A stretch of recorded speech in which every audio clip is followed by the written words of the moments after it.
fault the gate wasn't.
Don't mind me, I'm just providing the elevator music till we get more folks. Don't mind me.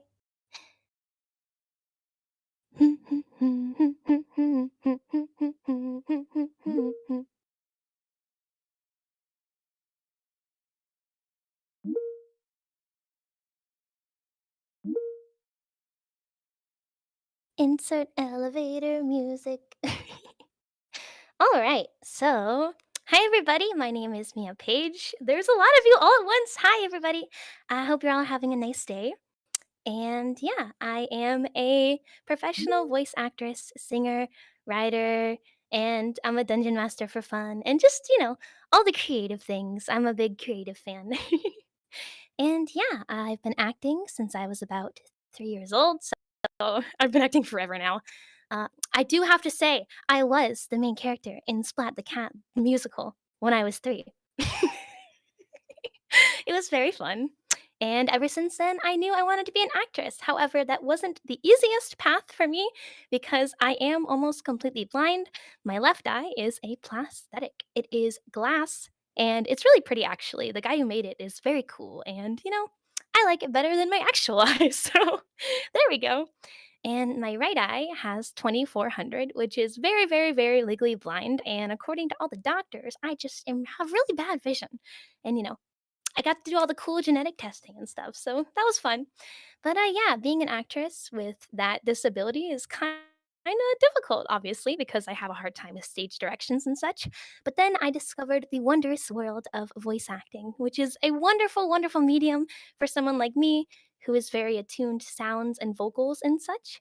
So this is just the most perfect job I could ever have, honestly. I'm very blessed to be where I am currently.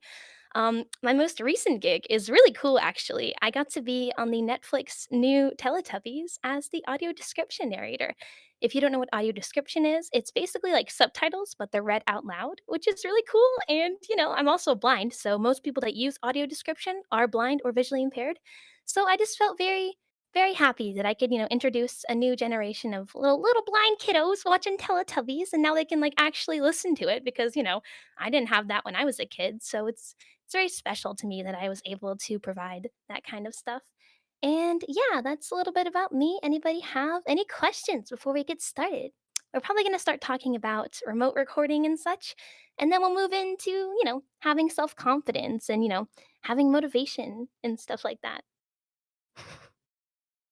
Hey, yo, Patrick, what's up, Bean? How are you? Just popping in to say hello. Hi, how are ya? Yeah, feel free to throw any questions. I've been working remotely for about 4 years now, and yeah, pretty much it has been very fun. So I know a lot about that kind of stuff. Have you done theater? Yes, I grew up in theater. I started going to classes when I was very young, and I did theater throughout middle school, high school, everything.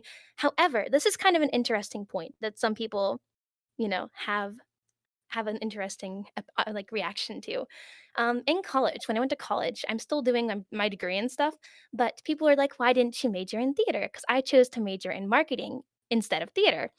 And the reason I chose to do that is because voice acting is a very specific medium, and I'd rather spend my money instead of on a degree for theater, I'd rather spend it on classes for theater, like voiceover classes with professionals that are working in the field, like currently. And, people are always like, "Oh my gosh, you should have majored in theater." But you have to think in the long term, right? A part of like, being a voice actor is being able to market your voice, being able to, make connections and stuff like that. So people are always like, "Wow, why did you major in theater?" People always ask me that. How do you stay motivated when it comes to rejection? Rejection is kind of a part of the job, if that makes sense. Um, when you're a voice actress, the reason, you should be doing this isn't for like money or fame and stuff like that. It should be for more yourself. If you don't love the process, then this probably isn't the career for you. The process is the majority of the work here, 'cause, you have to get to a point where you're able to send and forget auditions because there's like I always assume that I'm not getting the role. I do the role to the best of my ability, and whenever I get like a, audition slide or something like that, I always try to just treat that as my one performance, my opening night. And, I send it and I'm like, "There's my performance. I'm done." And then I move on to the next one because, even if I don't get the gig or even if I do get the gig, you know, it's the send and forget policy has always worked for me, but some people have a hard time. They get really attached, and that's difficult to overcome. But maybe auditioning all at once would help you with that if you have that problem. This sounds so wholesome already. Oh my god. I'm kind of a wholesome bean. I have a quick one. How long have you been blind and how did you get blind? I was born with a disease called congenital glaucoma. And basically, it's like the old people like, "Oh, my old grandma has glaucoma. Oh my God, my dog has glaucoma." And I'm like, "Thank you for comparing me to your beagle." But yeah, it's called childhood glaucoma. It's supposed to be hereditary, but nobody else in my family has it except me because I'm that one. It's me. Hi, it's me. I'm the problem, it's me. But yeah, I've had it since I was born, but I didn't go blind until I was 9 months old. So yeah. Why are you guys just jumping in? You should stay. You silly peoples. People gots to work. Logan! Is it Logan or Logan? Logan? I always said Logan, like Logan, like the name. I always feel so bad. I always wanted to ask. Logan. Yes! I got it. I'm so glad.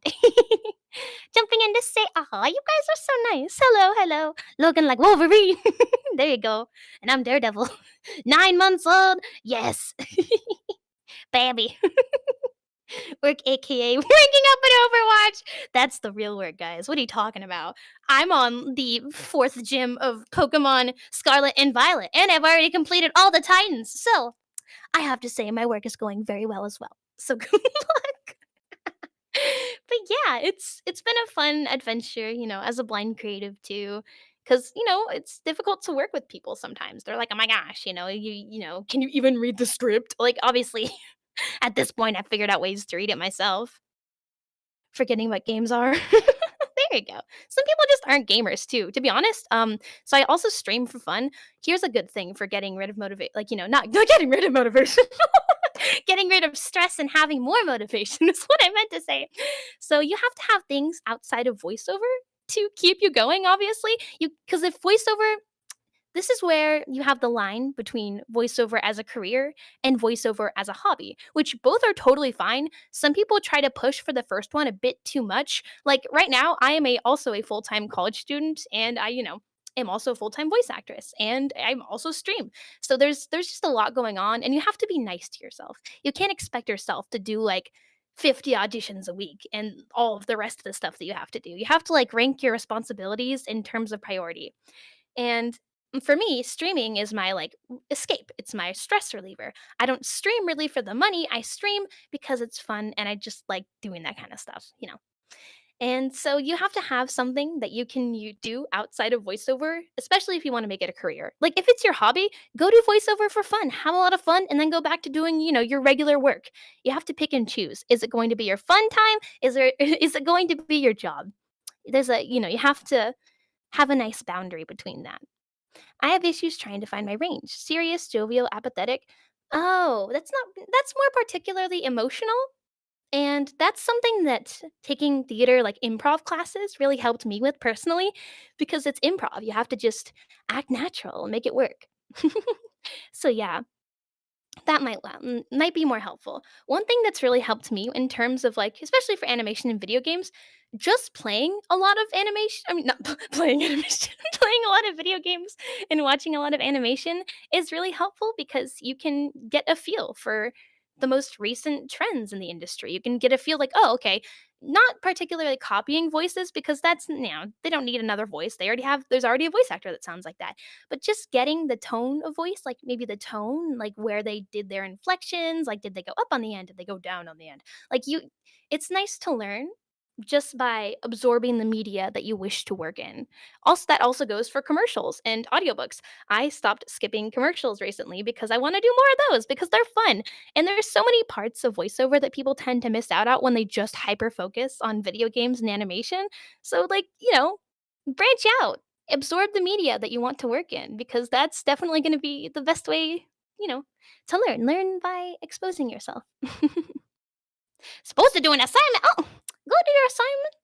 Ah, this is being streamed as well, so you can always watch it later. Aw, you guys are funny. Don't be jealous of Mac users. Well, I can't even read the name of my computer, so I don't know which one it is. I think it's Windows, but they're all the same.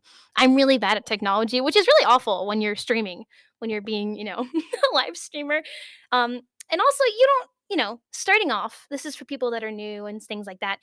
Don't expect yourself to be like top, top, top tier. Okay, you people tend to set too high of expectations for themselves. Oh my goodness, my allergies decided to pop in and say hello. Hi, allergies. How you doing?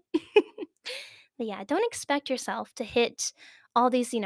It's really difficult to like scream, have really, really yelly scenes, or have some really, really, really crying scenes. Like sometimes people have difficulties with different emotions and things like that. And that's when doing those like theater kind of classes or improv classes, they have a lot of different like techniques for you to learn how to cry better and learn how to yell better. And also, I recommend taking classes with professionals. I've been doing a lot of that this year. It's been so much fun. I've got to take classes with a lot of really cool people. And actually, in December, I have a class with oh my gosh, what's her name? I think her name's Colleen. She's the voice of Tails in the newest Sonic movie and stuff, and she's really cool, and just take classes, like, even working professionals, they take classes with other professionals because people know things that you probably don't know, and even if you do know a majority of it, it's nice to just meet people and make friends with people in your community because this is it's kind of a hard job to stay motivated in because especially when you're auditioning every day, like, sometimes I'll go months without getting a role auditioning, and it's like, well, you know, it's not because I'm bad, it's just because they picked someone else. Recently in a class, I heard this analogy used. It's the ice cream parlor analogy. People were like, oh, maybe this director is searching for a different flavor in this ice cream shop. Not that your flavor is bad. I personally like salted caramel, but I also like moose tracks. Like, you can't really compare the two. But maybe this time the director is looking for cookies and cream, which is neither of those, but they were both good. It's not that they're bad. It's just that they were looking for something else. And it's difficult to know if there's something you're doing wrong or if it's just that they were looking for someone else. And that's why taking classes is really helpful because then you can know if you're on the right track. You'll get the feedback that you need, especially if it's like a smaller class with somebody. Like, you'll get the feedback that you need to know that you're going on the right track and that the reason you're not getting booked isn't because you're not good, it's because that they just picked someone else, which is that's how it is. It's just we're in that industry. It's an industry of rejection. So if you if you have a hard time with dealing with rejection, it might be a good time to go, like, maybe, like, focus on yourself for a bit. Maybe become comfortable enough with yourself that you know that rejection doesn't mean that you're a terrible actor or something. It just means that they were looking for something else that wasn't you, and that's okay because you're gonna move on to the next one, and we're gonna keep on keeping on. That's pretty much how this industry is. Mhm. Colleen oh my gosh. O'Shaughnessy. O'Shaughnessy. Yes, that is who I meant. Thank you very much, because I'm so bad with names. How do you find classes? I find a lot of mine on Twitter. My friend, a lovely, lovely actress, her name is Abigail Blythe, has been making posts every month with lists of the VO classes that are available that month. She is a mwah, angel, godsend, blessing. And if you can't find those, there are a lot of studios. You can try looking up studios on Twitter. Twitter's been a very helpful place for that, which is why I'm glad it's not going away. People are like, "Oh, it's a negative place sometimes." But if you're on the right side of it, it can be really helpful. So if you're not on Twitter, I do recommend getting on there just to, like, look around. You don't even have to post. You don't have to have a big following, but just to see the opportunities that you might be missing if you aren't on that. And that goes for other websites as well, but Twitter I feel is the main one currently, unless it switches after this whole debacle recently, but I don't think that's going to be happening now that it's, like, stable and things like that. So yeah, you can find classes by looking up studios. Like, I know Strawberry Hill Music does some, or Strawberry Hill Studios, I think they changed their name to. What was it? Real Voice LA does a lot of studio, like, classes and stuff. And most of these are remote. You will have to check to see if they are, like, LA based and things like that.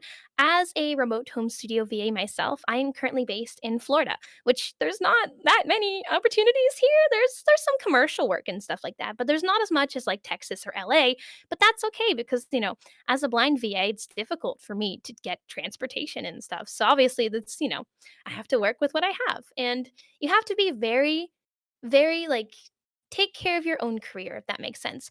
You have to be the one to reach out. Maybe reach out to, like, indie devs. Be like, hey, you need a voice? Maybe they'll be like, no. Or maybe they'll be like, yeah, sure. I actually would love to have somebody help me voice this. And also, on topic of rates, because I know a lot of people have this question.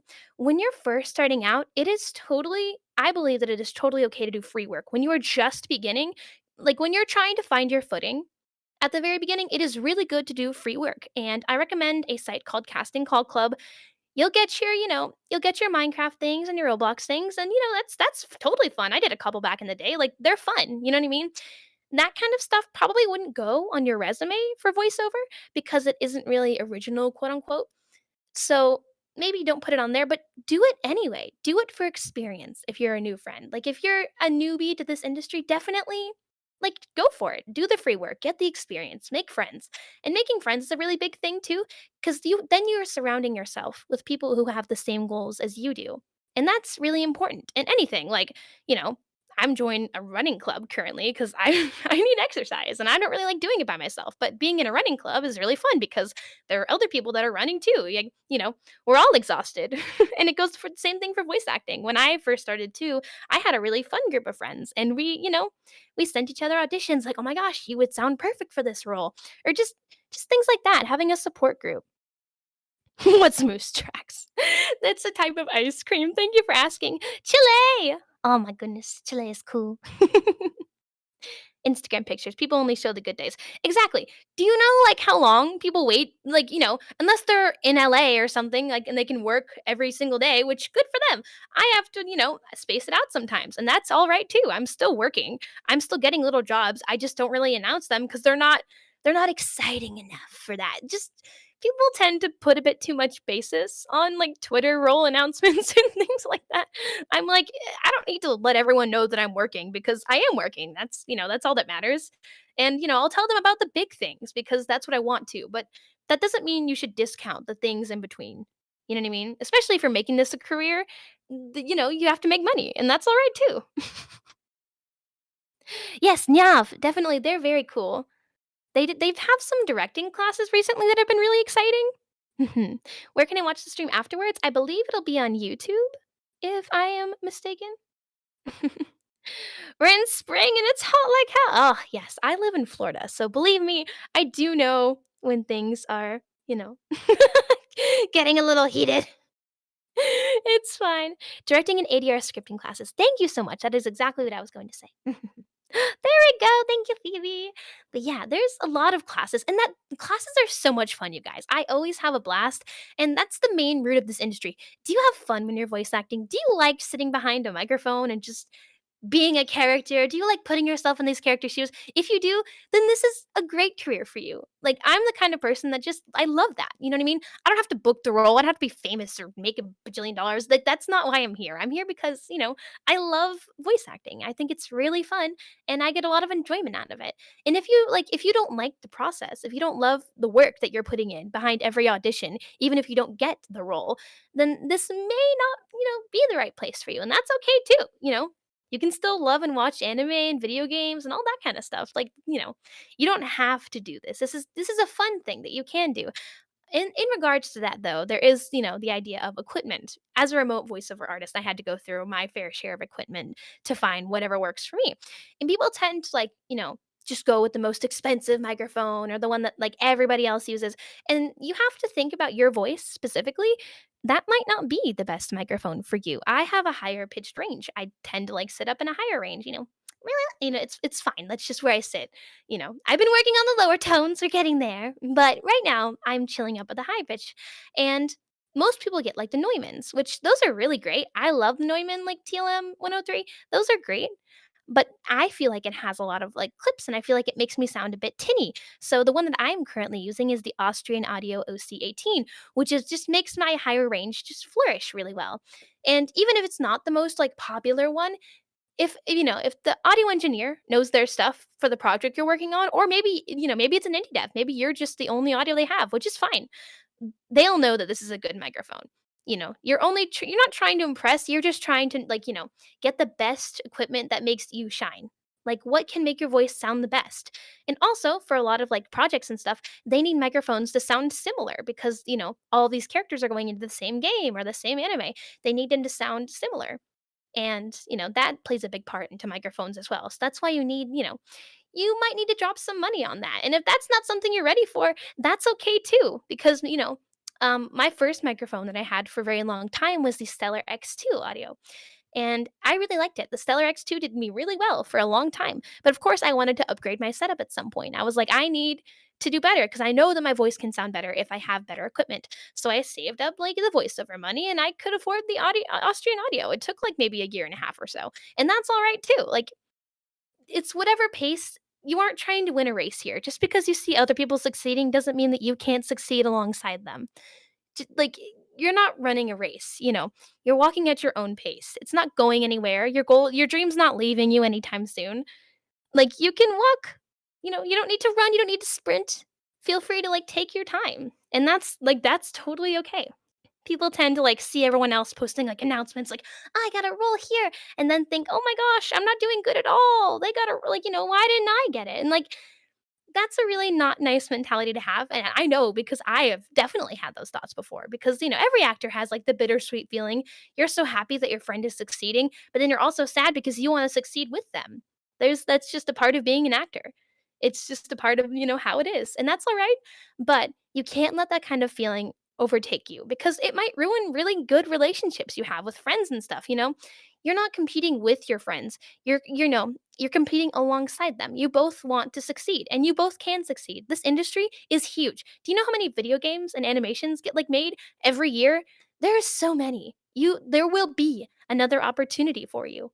Just because you didn't get this one doesn't mean that they're all gone forever because there's always going to be more. And it's just about keeping it up because eventually you will succeed if you do it right, you get your education, there's no reason why you can't succeed as well. Build off of what you have and go from there. Exactly. Like, what do you like? Especially, that's a good topic, actually.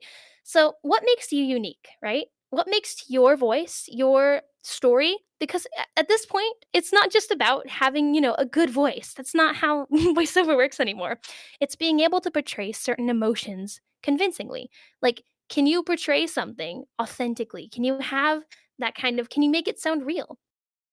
And it also, a lot of people care right now about the actors behind the voice right now. A lot of people, you know, it didn't used to be like that. No one really cared. But right now, in the day and age, people care. which is cool, like that's really nice that people care about the actors behind the voices, which that's really sweet. I think that's really lovely.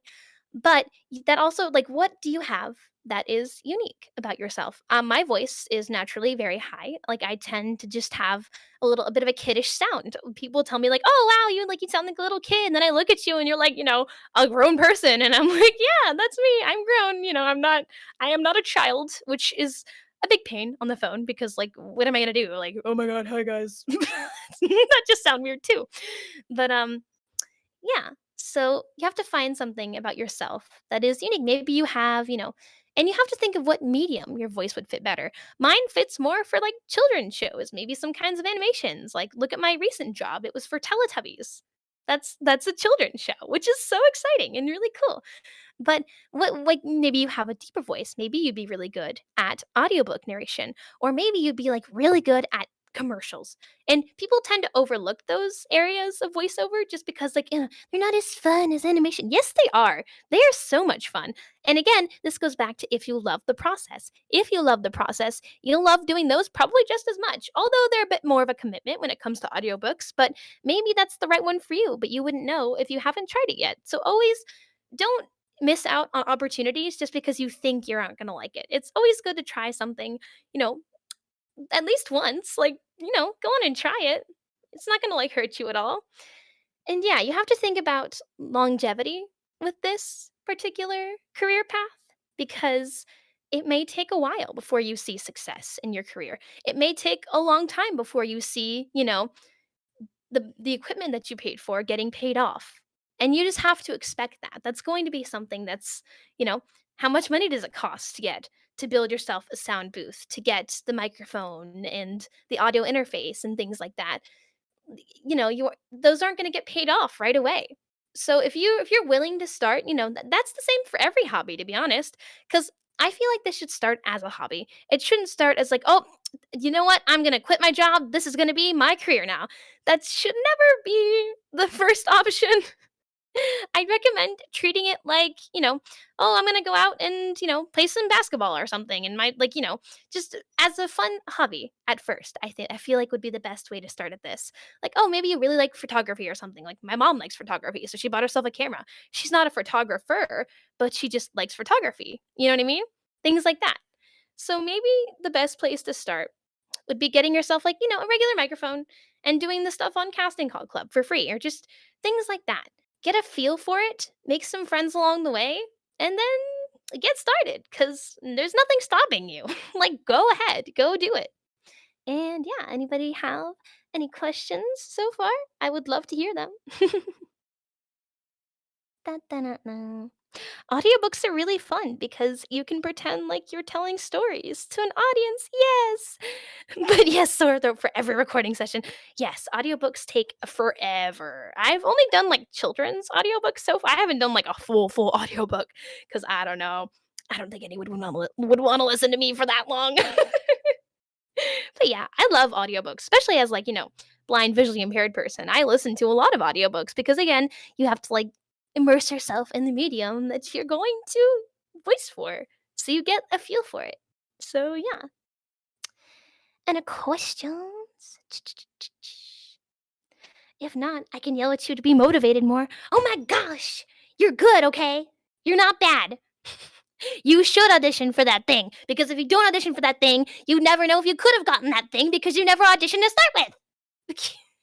I have to yell at my friends about that a lot. They're like, "Oh, should I audition for this?" I'm like, you never know if you don't try. Like, if you don't audition for it, there's a 100% chance you're not gonna get it. But if you do audition for it, there is a percentage that you might get it. So, like, just try for it. It goes back to the ice cream thing. Like, you know, have I ever voiced a mom character? No, I have not voiced. Have I auditioned for a bunch of them? Yes, and I can, I know that I have that in me, like to do a lower voice if you like that's fine. I can do that. But it doesn't matter, like just go for it. Ooh, here's a fun bit of information that I had recently with a class. I think I was taking a class with Brianna Knickerbocker, I think it was. And she mentioned making it sound like if you have an audition slide, if you have like a list of characters, you have to check their age ranges and check their genders and things like that, obviously, but make sure they sound different from each other. Like maybe you give one character a bit of a higher tone, Maybe you give one character a bit more grit, a bit more like, maybe one character speaks a bit more slowly. Make them stand out because even if you don't get that specific character, they may cast you for that voice that you did for another character as a different character. Like you don't know. Some of the like here's a fun statistic. For all the things that I auditioned for, a majority of my roles have come from A, like people directly asking me to voice something, or B, auditioning for something, but then getting a completely different role because they're like, "Hey, your audition's really good. Would you voice this character instead?" Like it wasn't even for the thing I auditioned for. That's just you most of the time auditions aren't going to get you the role most of the time, which, sometimes they will. But then some people will hear you. That's the point. People will hear you. It might feel like you're just sending auditions out into the void, but somebody will be listening to them. If they're a good director and they're going through all the auditions as they should, then they will be looking through that and they'll hear you. And if you fit the bill, they're going to be like, this one's really interesting. I'm going to keep this person in the back of my head for maybe next time. You never know. So, keep going, keep trying, that kind of thing. Even if you don't think it's you, you might surprise yourself. Exactly, because you don't know what they're looking for. I wish I could read the mind of every casting director, but sadly, that is not the case at the current moment. So you have to assume that they will be considering you and be like, this is just give it your best. Treat it as your opening night performance. That's how I treat all my auditions personally. Like treat it as if it's the only time you're ever going to voice this character because maybe it will. You don't know. Life is like a box of chocolates. You never know what you're gonna get. What commercial was that? Was that Smule? Was that like the Smule? Was that it? I don't know. They're better with oh my god, I do have to agree. Where would one find classes? I mentioned this earlier, but you can find them on Twitter is the best place, or just look up studios, especially if you want to do in-person classes. I'd look up studios near you, but I prefer, since after COVID and all that, I've pretty much gone all remote, especially because of, disability and stuff, so it's hard for me to get around. I recommend checking Twitter, look up studios. Real Voice LA, Nyav Studios, Strawberry Hill, there's Extra Terrible. They have really good ones. Who else? There's a lot of studios that offer classes. Studio sound something? Oh my gosh, I can't. Sound On Studio? Is that it? I don't remember. But yeah, there's just look up studios. A lot of them offer classes, and there are people that'll post about it. Just look up voiceover class, like into Twitter or something. Forrest Gump, run, Forrest, run. On the topic of classes, what advice would you give for overcoming workshop anxiety? That is a really big thing that I had for a long time because of my, blindness and disability, I don't have lights in my booth. I don't like cuz I don't really need them. People, use them to read scripts. I can't see. I don't need lights. The only scripts I read mine from are from my phone and it's already lit up. So for a long time I didn't take classes cuz I was really nervous because I was like, "Oh no, I don't have a camera. My face is going to look weird." But recently I took a class. I think it was a commercial voiceover class with like Barbara Niles or something. I think it was really nice. It was a really good class. And it was a small group of people, so I learned a lot. And she's like, nobody cares. And she's like, nobody cares. No director actually cares. So I put up a light in my booth and I set up a little camera, which does it look the best? Absolutely not. But nobody cares. And I know you're gonna care because it's you. And I obviously care a lot. And when it comes to voiceover stuff, overcoming that kind of anxiety, it's like I feel like there's a lot of techniques. I don't want to like go over all of them. Like deep breaths and things like one thing that I do is I separate myself from my voice. That's a thing that I like to do. Like my voice, it's a completely different person. And like especially when I'm listening back to recordings of myself, I like to think that I'm editing somebody else's audio. It's not me, it's the character I'm voicing. And everyone has like masks they put on in certain social situations, and I have like a specific one for kind of classes and things like that. And, you may hear people in the classes and think, wow, they're so much better than me and things like that. But that's really not the best way to think about it. You can be like, wow, they have so much experience, which you will also get by going to these classes and auditioning more. You will have that same experience at some point. Like, you have to think of it and like it's like a physical thing. You can't just expect your brain to change how it functions and how it wires itself in a negative light. You have to physically think no. You have to reject the thought yourself. You have to be like, "Oh, negative thought. We're going to try and do this a different way." And that's really difficult for some people. I know that's really hard. It took me a long time to like actually take classes. Adventures in voice acting. Yes, yes, I love them. They are wonderful. I actually need to keep emailing them because I want to take their ADR class. But again, with the visual impairment, I've been like asking them, like, hey guys, would that be chill with you? Sound on Studios. Yes, there we go. Since I'm not fully grown, should I still try and work with my voice? Absolutely. Wait till it's fully matured. I started as a vocalist, as a singer. I trained classically for before I was ever a voice actress. I was you know, I trained myself singing and things like that.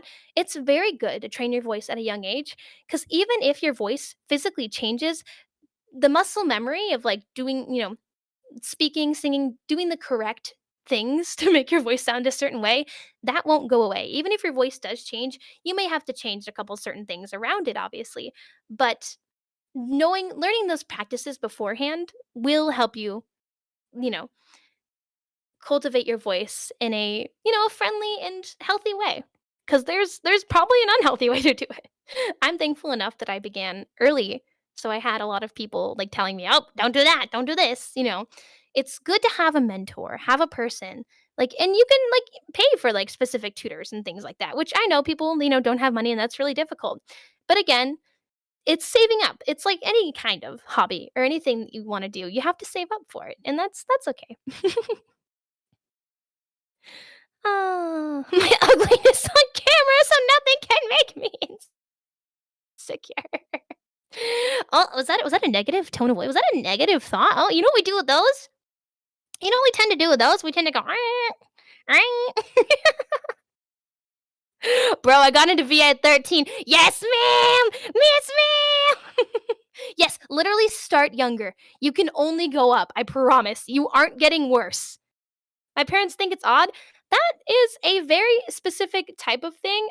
I'm thankful enough that my parents were just like, "You go. If you can do it, you can do it." They're kind of just like, "You if you want to go for it, go for it." Explaining it to the people around you may be a little it might be odd. It might be difficult because people don't really understand voice acting, which is so sad because a lot of people know what acting is. Like people know like and voice acting is acting. It's just behind a microphone. It's not about your voice if you sound you okay, this is a really funny story actually that goes really well with this topic. When I was in Barbara Niles' class, she told us a story about when she went in for a commercial and she was doing it with another person, which sometimes when you do like that kind of stuff, you might do with another person, but it's not that common. It's kind of an uncommon thing. So she was doing it with this guy and he was not the best. He was just cuz he just was not there. Not there quite yet. And she afterwards, she, like, goes up to, like, the people, and she's like, "Where did you find this guy?" Do you know what the director said? The director was like, "Oh, well, I heard his voice when I was at the gym, and I just really thought that he would fit the." No! Full stop, full no. Like, what? You don't just, you don't just walk in here. You train, like, what? You train, you learn. You don't just, like, because naturally, when we are taught to read as babies, when you're, like, taught to read by, like, people around us, we're taught to read it out loud. Like, when you hear someone read something, they have a certain cadence because they're reading it, and that's how they were taught to read it. It takes a long time to train that out of you to make it sound like you're actually speaking. Because even when you look at something now, you'll read it like I started this because you're reading it. That's how we learn to read. You can't just have anyone walk in, and that's why this kind of training it matters. It matters to have that kind of you don't have to have a theater background. You can start taking classes at any point if you can. I'm not doing it for sympathy points. Yeah. If you love doing something, don't let anyone talk you out of it. Well, except me, because I don't think I'll ever be a pilot with my visual acuity. I'm sorry. I'm really bad at this. But yeah, if you want it bad enough, that's what you need. Like if you like I couldn't see myself doing anything besides something creative. And I love everything creative. Like I'm working as a scriptwriter for a studio right now, which is I love that. I love writing and singing. You and don't limit yourself either. Don't be like I want to do this specific thing in this specific field. You know, have a broad umbrella. What do you like about voice acting? I like telling stories, whether that be vocally, I like writing stories, I like singing stories. You don't limit yourself. Oh, that's a good thing. When you're voice acting, there's a couple things that you can do to like stand out a bit more when you take singing classes too, when you work on your vocals, like singing, that's a different, that's like adding a tool to your tool set of things that you can do to make directors be like, this person can sing and this person can't. If I need this character to sing a bit in the future, I won't have to hire a separate person. Maybe I should go with this person instead. Or, I can write as well. Like, oh, this person can write as well. Maybe they can help with like something else. Never Always try and broaden your horizons with anything creative. Don't limit yourself to only being a voice actor. You can do so much cuz you are a talented person and you have the hugest imagination ever. There's no limit on it. So don't limit yourself. Do branch out, learn a lot, and have fun, honestly. Microsoft Flight Simulator has my back. I don't think so, but that just reminds me of the time that I like crashed really terribly at the Star Wars flight ride thing in Disney. Don't remind me. I get too shy when it comes to singing or reading, and nothing comes out at all. Yet I want to be a VA. That is going to be a problem. I'm not an introvert, so I have not had this problem personally. But speaking from watching my friends overcome this themselves, it's really hard. Being a voice actor, you have to like know how people talk. You don't have to be super super social, but you have to know socially like what people normally do in certain situations because your characters might be in those situations. So having good social skills is really helpful. The Star Wars I was the pilot. No, I was the reason we crashed. It was me. I wasn't the pilot.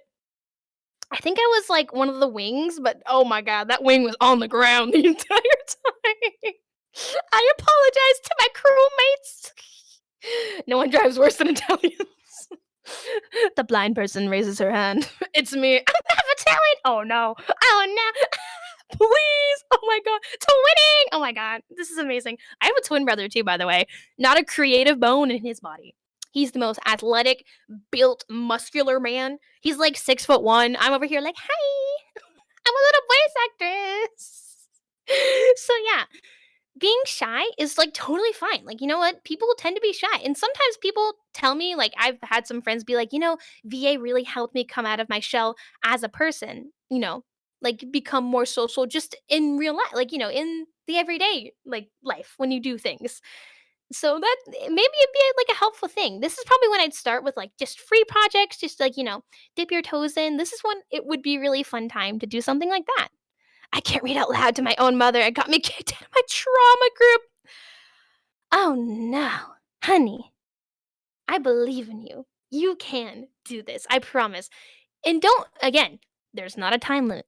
You don't have to be super good in like 2 months. And that's also people are like, oh, I want to get my demo done now. I'm like, you're going to drop $1,000 on a demo when you just began and you haven't taken all these classes.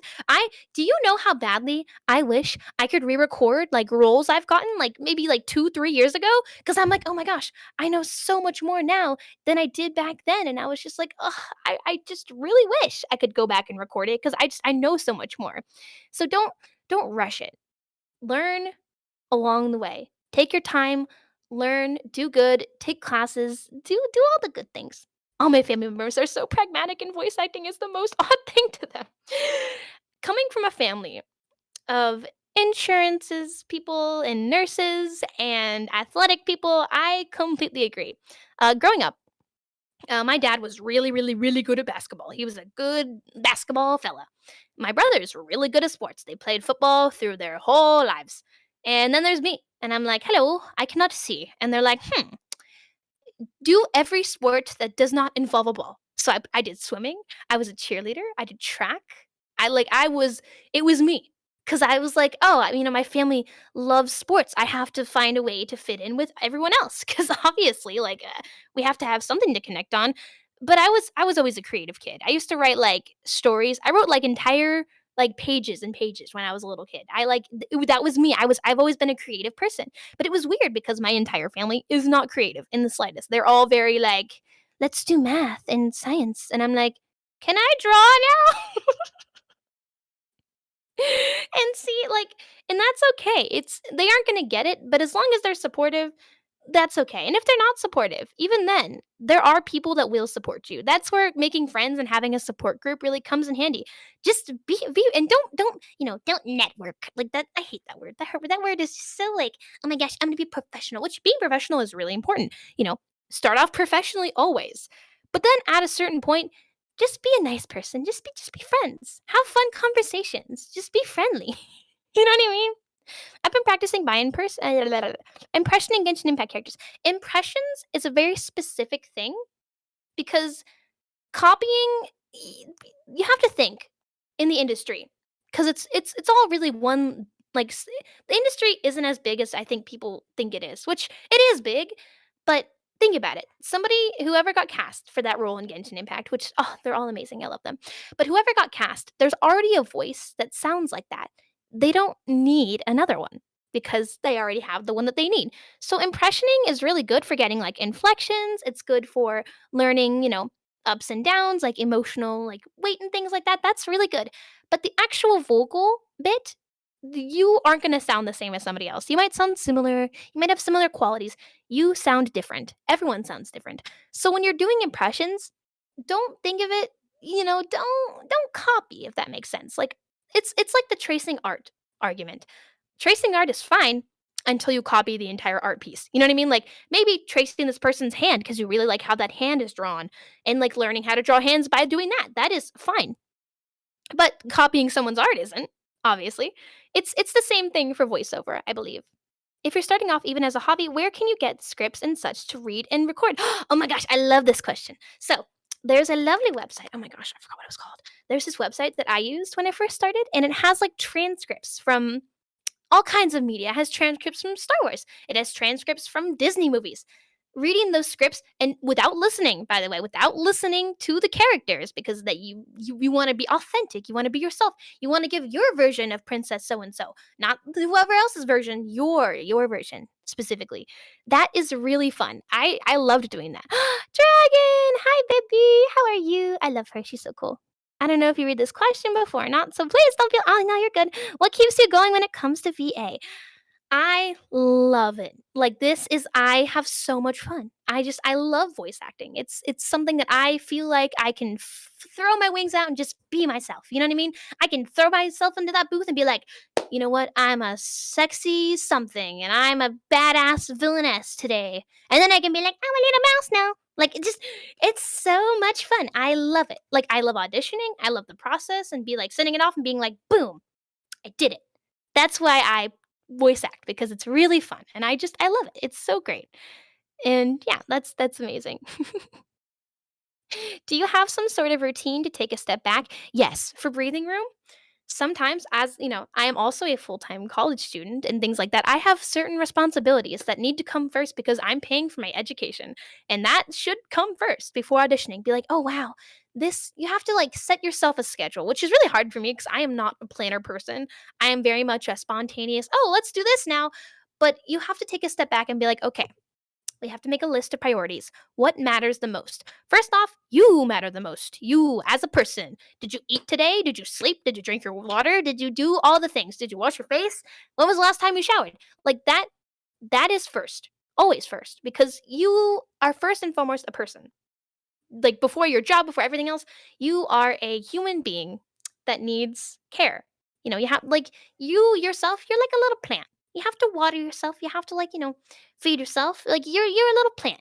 And one thing that I have had to learn is like treating yourself how you treat your friends. That has really helped me. Personally, because at some point, especially like right now, I'm living by myself in an apartment and it gets a little lonely sometimes. So, you talk to yourself, be friends with yourself because you and yourself, you're going to be together forever and ever. And you're the only person that can break that relationship off. It's just as important as your relationship with your parents or your best friend because that's really important. So first and foremost, you are the priority. Secondly, what are you looking for? What do you value? Do you value happiness? What makes you happy? Does voice acting make you happy like it makes me happy? Do that. Or do you have something that you want to accomplish? Like right now, I want to finish my degree. I want to get a degree because I paid for it and we're smart and I want to get a degree. I really want to. And so that is a priority on my list, probably before voice acting. But if I have a voice acting job that's due, I'm going to do that. But at that point, I should have already done the things that I needed to do on the hierarchy of priorities, like me, my schoolwork, and then my voiceover work. Those are my three big priorities. And you have to like manage them in a way where you still have rest time. You have to let yourself chill. I do voiceover in school from Monday to Friday. Saturday, Sunday, I stream or I hang out. Like these are my chill days. I like this is like the time that I don't do a thing because this is when I take a break. And maybe you have some audition that's due. Maybe that's fine, but not every weekend. You have to give yourself a break because you have to separate yourselves from things. You have to have things outside of voiceover because if that's all you do, you're going to get burnt out. You're going to get tired because that's how life works. Everyone gets tired during school and work because you do it all year round. Maybe like a month off in the summer. It keeps getting shorter apparently. But you need to have your things outside. What do you like to do? I like to sing for fun. I like to go to karaoke nights with my friends because that is so much fun. I like to go out and like I went bowling last week with friends like because you know what? That's fun. Like why not?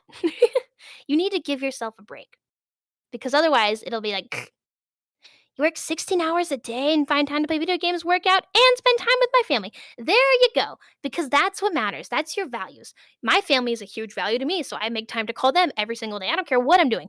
I will make time to call my mama because she is amazing. Also, if you couldn't tell, I'm very southern Florida. Sometimes it comes in here, sometimes it pops in, but that's okay. I'm trying to find my range of pitches I can do with my voice. Instead of focusing on pitch, I'd say try focusing on emotions. Like pick things. Can you be angry? Can you be sad? Can you be scared? Can you be try that? And then once you have those mastered, I'd probably recommend then maybe try it. Like, oh, can I be angry in my regular voice? Okay. Can I be angry in a higher voice? Can I be angry in a lower voice? Like first, I feel like you should focus on emotions. Hey yo, Canada, how you doing? But yeah, focus on like the important things, like being authentic. Like, can you authentically cry? Like, can you cry right now? I need to work myself up into a cry. I can't just like be like, I just really like I can't no. I need to work myself up into that. You know, I need to think of something sad, like my cat dying. Oh my god, I'm already sad. Oh, okay, anyway. Yeah, that actually sounds amazing. See, you need to work on give because if you have one voice, you guys know that one actor. You guys know that actor. You know that person that always has the same voice, and you're like, oh, that's so and so. But they keep getting work. You know why? Because they can put on a performance. They can show this character. This character is so depressed, guys. You can feel it oozing out of every word that they say. Because that is why they get the work. Because they can be the character. Hello, hello, welcome, welcome. You have some after school activity? Yeah. I never cry. Well, you better learn how to cry because voiceover. Jeff Goldblum? Ah, I don't know who's who. I'm also, as a blind person, I'm really bad at recognizing faces, obviously. But believe me, if I hear a voice, I can be like, that is so and so. Somebody had, I didn't remember, I think it was like Modern Family or one of those, and a character walked by, and I was like, oh my God, it's Timon from The Lion King. And mom's like, what? I'm like, yeah. And she like put up, I'm like, yeah, exactly. That see, like I cried because doubt. Yes, Morgan Freeman. I always know it's Morgan Freeman. Everyone knows it's Morgan Freeman. And does he have the same voice half the time? Absolutely. But does he have emotion behind his voice every single time? Yes. So don't focus on the number of voices that you can do. Focus on how you portray that said voice. Matthew Broderick from Inspector Gadget. I'm just thinking Lin-Manuel Miranda. Oh, of course, of course. Yes, see, has a certain style. And isn't kind of the same style every time? Not really for musically, but can you tell it's him? Yes. And that's fine because if he can do it well, then that's okay. Any trailer narrator? Yes, most of them are the same. Fun fact, Pete Gustin is another blind voice actor, and he does a lot of the trailers. And, blind voice actor squad, rise up. My friend mistook a loaf of bread for steak.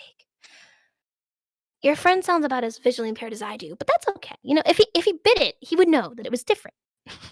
Funny that's emotion, because I cannot physically look angry according to my yes, actually. Funny enough, I have that problem as well. Well, especially when I was acting on stage, because I acted on stage for a long time. I was in a lot of plays and stuff, because I love that. That's fun. The one critique that my directors always had is they're like, "Your voice sounds so vivacious, you're full of life, full of energy, but then your facial expression just ruins it because you like, ah, because I don't really know how to act because I can't see." Like, fun fact, when I began to walk, my mother, like, sat me down and she's like, "We're gonna learn how to walk." Because obviously I was walking, but apparently I walked kinda like a duck because, I didn't see other people walking, I didn't see how they walked, I just walked how I thought walking was supposed to be, which is like a majority of being blind. You just kind of figure it out. And so my mom was like, "Hey, we're gonna walk." And, she put the book on my head and I did the walk, walk, walk like a model because, because that's the stuff that you gotta do. That goes the same thing in voiceover. Maybe everyone else is doing this one specific thing that you're not. And you have to find out what that thing is. Like, ask everyone. Be like, hey, does this sound good? Why do you think this sounds good? Does this sound bad? Why do you think this sounds bad? Ask questions, especially in those classes that I mentioned. You gotta ask. You gotta be curious about your voice, because it's your voice and you have to learn it. Again, like being friends with yourself, you have to learn yourself. No way, especially when I angle my eyebrows down. Oh my gosh, I I cannot look angry. And that's okay because you have to sound it. Can you show that you're angry? Like, "Oh my gosh, I'm so freaking angry, bro." Like, "Ugh, can you get the anger in there? Do you feel it? Do you feel it in your soul?" Like, can you make it come out of your mouth? Because that's what matters, not looking it although being physical is really helpful in voiceover, not really moving your face as much because you don't wanna be away from the mic because then you won't catch it, obviously, but, like, doing little hand motions or little, like, things, like, that's fine because no one's gonna see you, they only care about how you sound, which is why I'm really great at voiceover and not stuff like that. I was just about to ask if you're familiar with Pete. I love him. He's so cool. I follow him on TikTok. He's amazing. I had the same issue with stage acting. Yes, see? And that's why we're voice actors because we can give the energy through our vocals, but we can't give it through our bodies, which is and that's fine. Eventually, I'd love to have a class with an actual like professional actor that would fix that because I'd love to like actually, physically act on stage again. That'd be really fun. Isn't it funny how we walk? Yes, it's very funny. I'm crazy about hand motions, exactly. And that helps. Doing little things like one of my favorite vocal exercises for singing is like "Ra-ia, ra-ia, ra-ia." And it's not supposed to be perfect, so don't worry about it. But during all that, I'm going woo, woo, woo, like you can't see it, but I'm like swooshing my hands back and forth because that is literally how the director told me. They're like, "You're gonna do this hand motion, and then you're gonna sing this because together they make it better. They enhance it. They make it sound better." Because do people just stand like a little pencil when they talk? No. When people are telling a story to you, they're all in it. Especially with, like your extroverted friends like myself. We point, we talk with our hands a little bit, like we talk, we do, and that's fun because it adds something. I have to find a way to practice alone. Usually, I'm never alone though. Do you have like a room, a closet, like something like that? And again, watching like media is really helpful. Oh, spaghetti. Oh, I want spaghetti. Oh, why'd you do that? Now I want spaghetti. Oh my gosh. Stage acting, also memorizing scripts. Yes, as a blind person, I have a really good memory because I have to, because like I have to have a good memory. Otherwise, I will get lost and things like that. I have to memorize patterns and such like that. So memorizing script is really easy for me. But again, you don't actually have to memorize scripts as a voiceover artist unless your director wants you to, unless they're like, okay, come into the studio knowing what you're supposed to know, which usually is not the case. That's usually not how it's going to go, especially if you're translating something from another language. Like, that's just not how it's going to be. But yeah, memorizing scripts was a pain, but it turned out okay.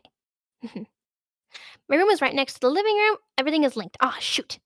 I had that for a while.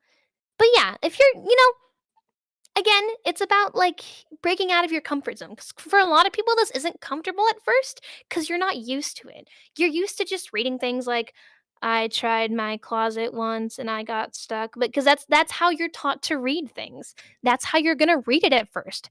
But you have to learn to be like, oh yeah, I tried my closet once, but it didn't really work out very well. Like just you have to learn to make it sound natural. And that takes time. It's gonna take a while. And you don't it's okay. I don't want people to hear me practice.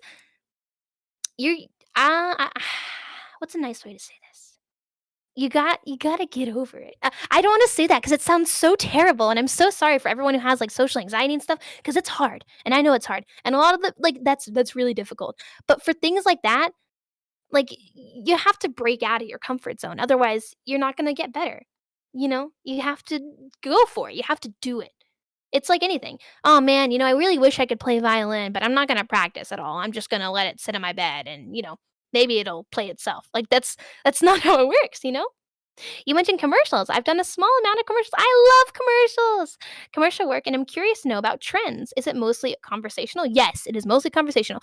But you know what's really funny about people when they ask for commercial reads? They don't know what they want. Every single commercial read I've auditioned for this past week, it says believable, conversational. No, they don't. That's not what they want. They don't want you to say it like a conversation. They want you to say it like a regular commercial, if that makes sense. The best thing to do that I've found for commercial trends, watch commercials. Like when you're watching something on TV, because, for this industry, I hope you're watching stuff on TV. Watch the commercials. Like, watch the commercials on YouTube. Like, if you hear a voiceover, be like, let me just listen to this really quick. I do that now. I listen to the commercials. I'm like, how did this person read it? Oh, I guess maybe that's why they got the job. You know what I mean? Voiceover is like that. And a lot of the times they'll be like, I really just want this character to sound really calm and like serene. And then they'll cast someone who's like, anyway, guys, this is how you do this. And this is like really, really exciting. Like that's literally what they'll cast. And because a lot of the times they don't know what they want. And you have to like fill in the blanks, which is kind of a pain, but it's also really fun because you can do a lot of stuff. I've hated my voice when I started doing VO, but the more I did it, the more I desensitized my voice to the cringe feeling. Exactly. It's about practice. Like what I said. I personally have like separated myself in my voice. Be like, oh, that's me being this character. Like this character. That's this audition for this character. It's not me anymore. And that's not how everyone does it, obviously, but that's how I have found it to work really well because, it's not me. It's somebody else whose voice I am editing. Does it sound good? Maybe not. Oh, go try again. Like that's fine. It's tough, but you can always do it. Yes, you can do it. You're gonna cringe. You know what I do? I cringe every time I see like my face in like a camera or a picture. Ugh, we're getting over it, but that's gonna keep happening unless I take more pictures of myself, like just regular, like chill pictures, like I don't know, me and a cup of coffee. Like I have to make the conscious decision to be like, I need to do this more, so I like myself more, and it's a conscious decision. You know what I mean? And obviously some people have a more difficult time, like, some people have mental stuff in the way, like, and that's really difficult to get over, and as someone who doesn't have those, I don't feel like I have the right authority to speak on those, but I know a lot of voice actors do, and I'm sure a lot of them have talked about it before, and if you're not alone, I promise. Somebody has something similar to you. Like, not do I know that many blind VAs? No. Do I know some visually impaired VAs? Yeah, I know some visually impaired VAs, like, that's fine. I started streaming and I dabbled in VA to help with my social anxiety. Basically, shock therapy. Yeah, it worked. See, I told you. They don't know what they want until they hear it exactly. So, and again, that's also why you should always audition because they don't know what they want and you don't know what they want. So maybe you are what they want. Maybe it's you. You don't know. So that's why you gotta try. I think with any creative stuff, if you've produced is good, you'll like what you've made. Yeah, exactly. That's a really great topic. Thank you so much, Victini. I almost said Victini like the Pokemon. Victum. I've been playing too much Pokemon. But yeah, creating your own stuff is such a good idea. I do a lot of song covers because I love singing. It's so much fun. I love that. So I do like song covers and stuff because it's fun. I'm not doing it for money or anything. But then again, I can also promote it. Be like, look, I sang this. If you like this, you can, consider me for your singing project. Do your own stuff. Make comic dubs. Those are so much fun. Can you put it on a resume? No. But does it give you experience? Does it give you something to show them? Yes. Like I write a little bit. Like, I write stuff. I'm script writing right now for, some people's and it's really good. And I wrote my own stuff, just excerpts, random things. Just do it. Read memes. Those are hilarious. I love those. I know people that have been found through reading memes. Literally make content. Like you don't have to be famous or whatever. Just make stuff. Make your own stuff. Have fun because at the end of the day, do you like this? Are you having fun? Good. Then you're winning pretty much. I've been doing it for 4 years. Yeah, there you go. Of all the types of VO work do you have? Commercial, audiobooks, character, which has been the most challenging for you? Commercial is really difficult because a lot of the times they don't know what they want for commercial work, like I talked about earlier. Commercial work's been really hard for me because it's very specific and there's a large like audience. But again, unlike character work, there's a lot more commercial work. So then again, you have more people auditioning, so there's less of a chance they'll get the role, but there's so much more commercial work that you have more things to audition for. So it's like a give and take kind of thing. I really do like narration. Like narration's really fun. I've enjoyed, especially a kid narration. I don't think I could do like a whole audiobook like where I am right now. If I, worked on my voice a bit more, I might be able to do a full audiobook, but not at the current moment. Trying to find a place to practice alone without feeling like I'm talking to myself. You should feel like you're talking to yourself.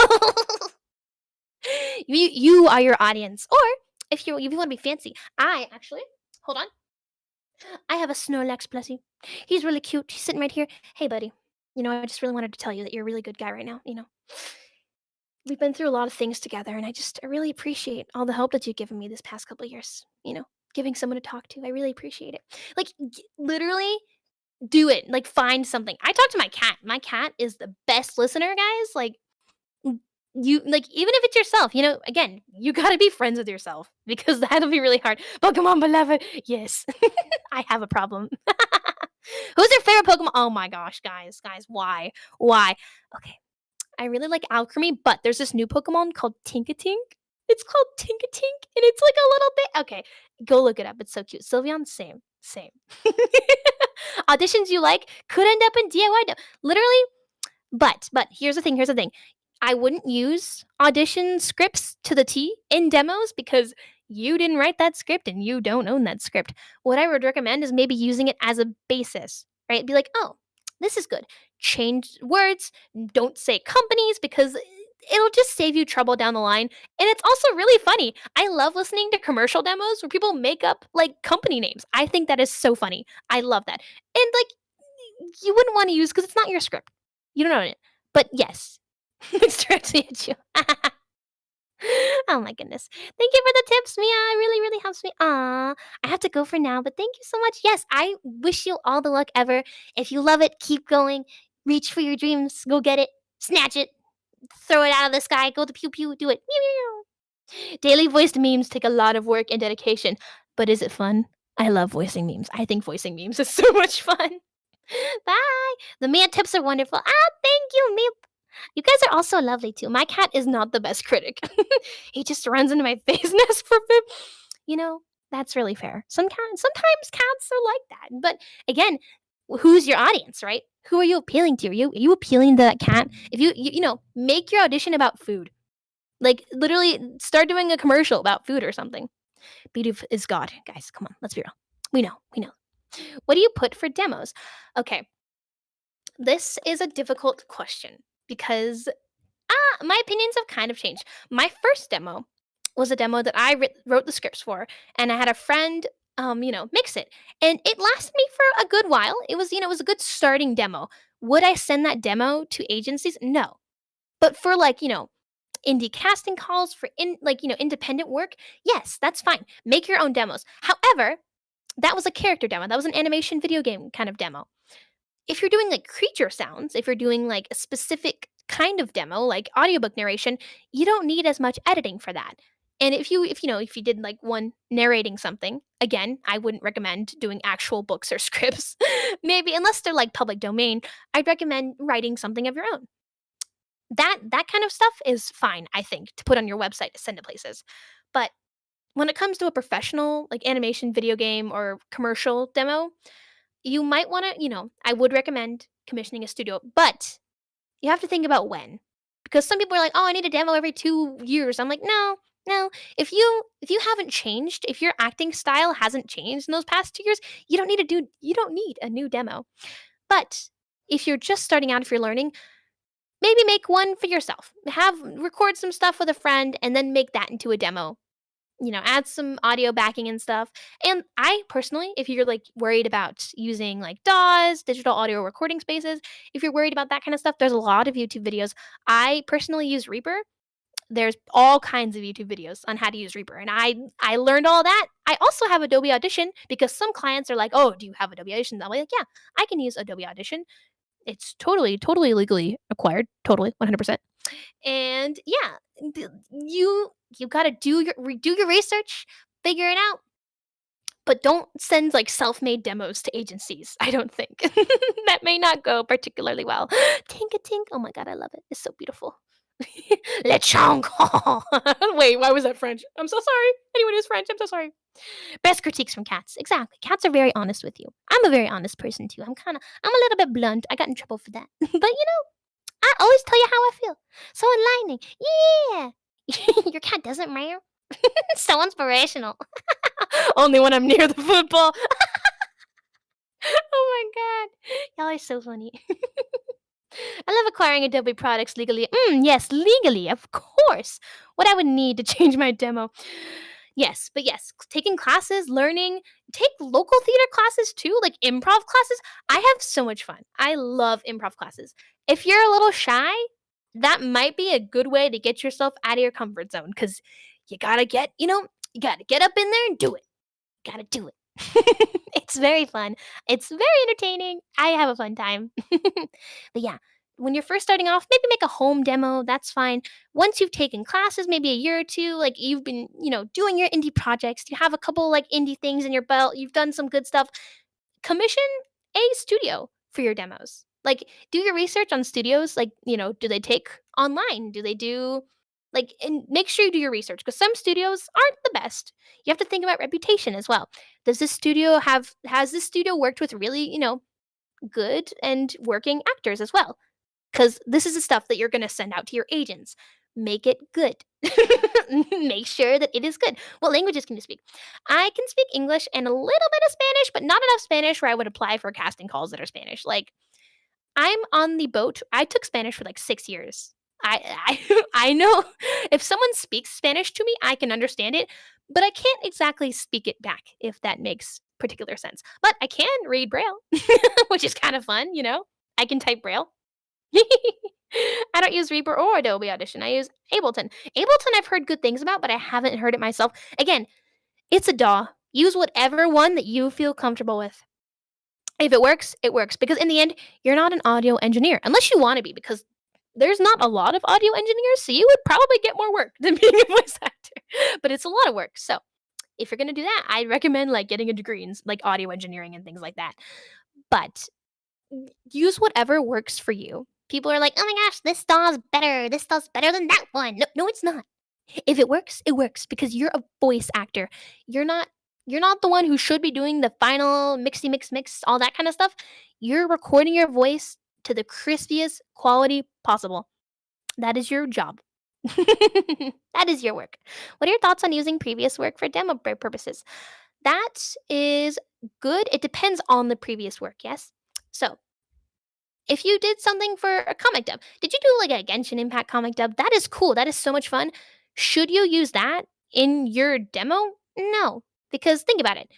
You're voicing a character that already has an official voice, and that's not you. And that's been like isn't that a bit insensitive to the person that has already been cast for said character? That's not nice. That's not cool. But should you voice it for fun and put it out there and maybe you can send it to someone and be like, "Oh, I voiced this one." That is fine. That is totally cool. But again, put original things. Like, were you the character voice for this specific character in this indie developer's game? Put that on there. I voiced in a game called Fadeout Underground. It's a bit of a shooter, multiplayer. I voiced the character Camille. She's really cool, and I love her. She's adorable. I am the voice for her. Nobody I am the official voice for her, so I will put her on my resume and my visual demo reel, which I'm working on currently. I am an audio engineer. Yeah, Ethan, let's go. You are the backbone. You are a lovely person. I hope that you have the best day. Audacity is fine for most people. It's fine. It's literally fine. I'm just as surprised. You can speak English? Oh my gosh. Can you speak Pig Latin? Hey girl, can you speak Pig Latin? I'm so sorry. Yes, extra crispy, turn the highs up, mix all the way up. Don't mix it too much, remember, because that's the audio engineer's job. Don't over mix, don't add 14 compressors and 15 equalizers. Maybe add a little bit of a noise gate. That's all I do. I just add a little bit of a noise gate, make sure there's no background noise, send it off because that is not your job. That is somebody else's job. And, a lot of people get annoyed, like, mixers and stuff like that. They're like, oh, this person used this and now I have to undo that somehow. That's extra work for them. Can you create your own character and voice them, then put them on it? Yeah, that's fine. Are you an animator? Are you like a script writer? If you write a book and read it yourself, boom, there is a part of your audiobook narration. Like, if you're an animator, did you animate a character and did you voice them? Yeah, absolutely. I'm a VTuber. I do like a lot of like streaming and stuff like that. That's my original character. What do I have like a specific animation to put on my resume? No, but do I have an original song from this character that I put on my singing reel? Yes, I do. And that's fine because it's original and it's you. You are the one voicing it. So go on, use all your talents. Do it. How do you position your mic? Okay, this is fun. This is a bit of a thing. So I want you to hold up your hand really quick and stick up. This is just how I was taught. I don't know if this is the right way, but this is how I've been doing it, and it's been going well so far. Hold up your pinky finger and hold up your thumb. Put your pinky finger on the top of your mic and like stretch your thumb all the way out. And that is the space that you should have away from your microphone. And if you have a certain amount of like clicks and things like that, maybe tilt your microphone a little bit like 45 degrees. And then maybe you'll have less like puh, puh, puh, puh, puh, puh. See, it's less puh. But if I do puh, puh, puh, puh, you'll have like the little pee sounds. Nobody likes those. Those are a pain. Nobody likes those. So that's just how I've been doing it. And with your hand like that, all your fingers down except for your pinky and your thumb, be like that much away from your microphone. That is how I've been doing it. Is that right? I don't know. It's been going well for me so far. I can draw and write stories and stuff. See, I animated once it was but see, you can make your own things. Like make it. Should it be all of your own work? Probably not. Probably work for other people too cuz, but if you can have some of your own stuff in there. That's where most people get started. Just be creative. Make things. Read memes. Do it. I need more memes in my life, please, please. I need more memes. Thank you. It's very fun, very entertaining. I usually mix my vocals when auditioning and ask the director if they want it raw. Most of the time, I am editing the voice lines. Yeah, see? And that's fine. You can asking the director is always a good thing. I just send my stuff in raw and then they make it how they want to make it, usually. That's just how, because I don't know how to audio like mix, but you are an audio engineer, so I'm assuming you probably already know what they want, which is good. Good on you. Good job being proud. But yeah, you guys are lovely. You guys are super awesome and stuff. What else do we have here? I have some cool questions to ask.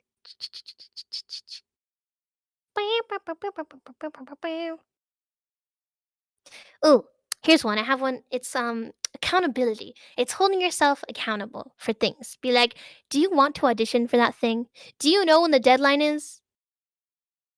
Audition for it. Do you like, you know what I mean? Like, you have to hold yourself at a certain standard without being mean. Don't be mean to yourself because you're not gonna get anywhere at that point.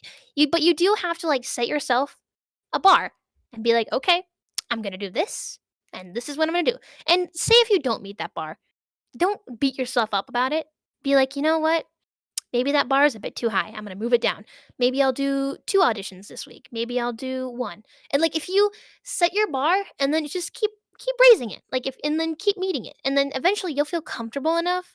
Like I can't tell you guys how much more comfortable I feel in my booth than I did like 2 years ago. Like me and this booth are like besties. Back then I started with like a pillow fort, guys. You don't it's not glamorous at the beginning, and that's totally fine. That is okay. A young VN audio engineer. There you go. See, literally doesn't matter how young you are. Obviously, don't audition for things that are like say 18 plus. Don't audition for that, obviously. But like start like you can learn now. And especially right now because of people that are in their teens and stuff, I promise you your school has some kind of theater something. It has some kind of acting, some kind of something that you can do to get better at this because at the end of the day voice acting is acting. Voice acting is just theater acting. I've already taken all those. And I feel comfortable enough. Go take those. Have fun. I was the president of my drama club in high school, and I love those beans. They were like my babies. I love them. They're phenomenal. And we had so much fun. And we learned how to act because our director was so amazing. And maybe you don't like your school director. Maybe you're like, that one's like, that one hasn't worked in a while. Again, and that's a big thing. Is the person you're learning from working now? Are they working right now? Do they get work at this very moment? Not 10 years ago, not 15 years ago. Are they getting work now? That is a big thing because if they got work 10 years ago, the industry changed. It's not the same. So they were working in a completely different industry. When you're learning from someone, make sure you're learning from someone who's working right now. Like right now, I promise you, I am working. I am officially a working person. I can promise you that. But yeah, make sure you're learning from the right people because everyone has different experiences. People are like, how do I become a voice actor? And I'm like, you know what? I would love to tell you how to become a voice actor, but not everyone has the same path because that's just not how this industry works.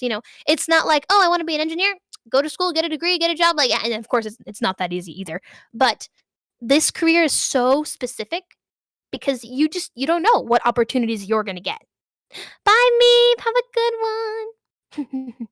I'm in the tech crew and act for my school. See, and isn't it fun? Do you love it? Do you like it? I don't school in person anymore, and that's okay. You have a local theater. I promise you, wherever you are, there is a theater somewhere near you. Go there and take improv classes. I took improv classes every summer at my theater, my local theater. It was so great. And oh my gosh, and again, socializing, making friends is a big thing. Not just and don't just be friends with someone to be like, "Oh my gosh, maybe they'll get me roles later." That's not how friendships work. Come on now. Be friends with someone because you like them, because you have some of the similar interests. And people that are voice actors, by the way, usually have similar interests most of the time. Maybe you both want to be anime voice actors. I bet there's an anime that both of you like that you could talk about. Or I bet there's a video game that both of you like that you could talk about.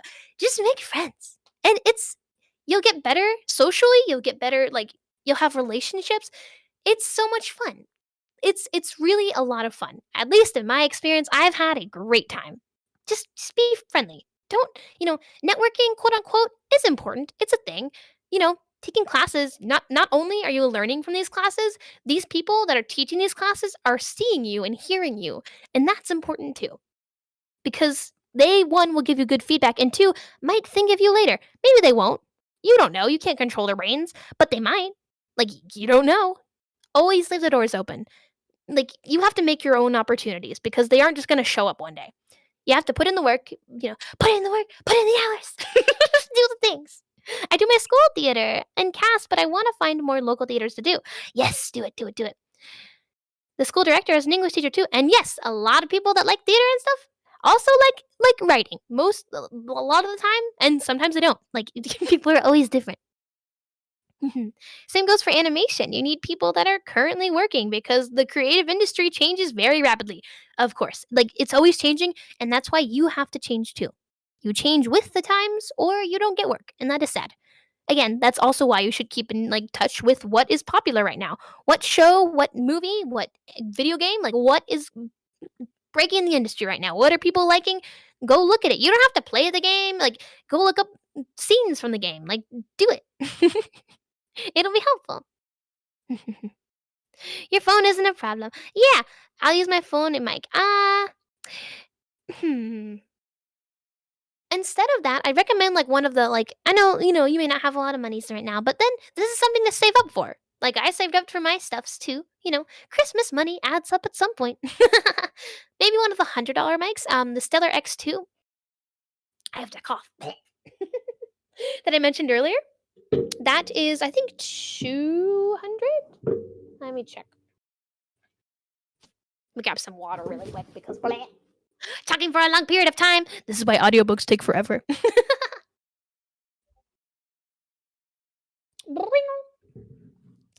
But yes, anything like that, it takes some time to do that kind of stuff. And again, this goes back to vocal strain. Like, wow, that we're on the topic of my voice being like, it's fine.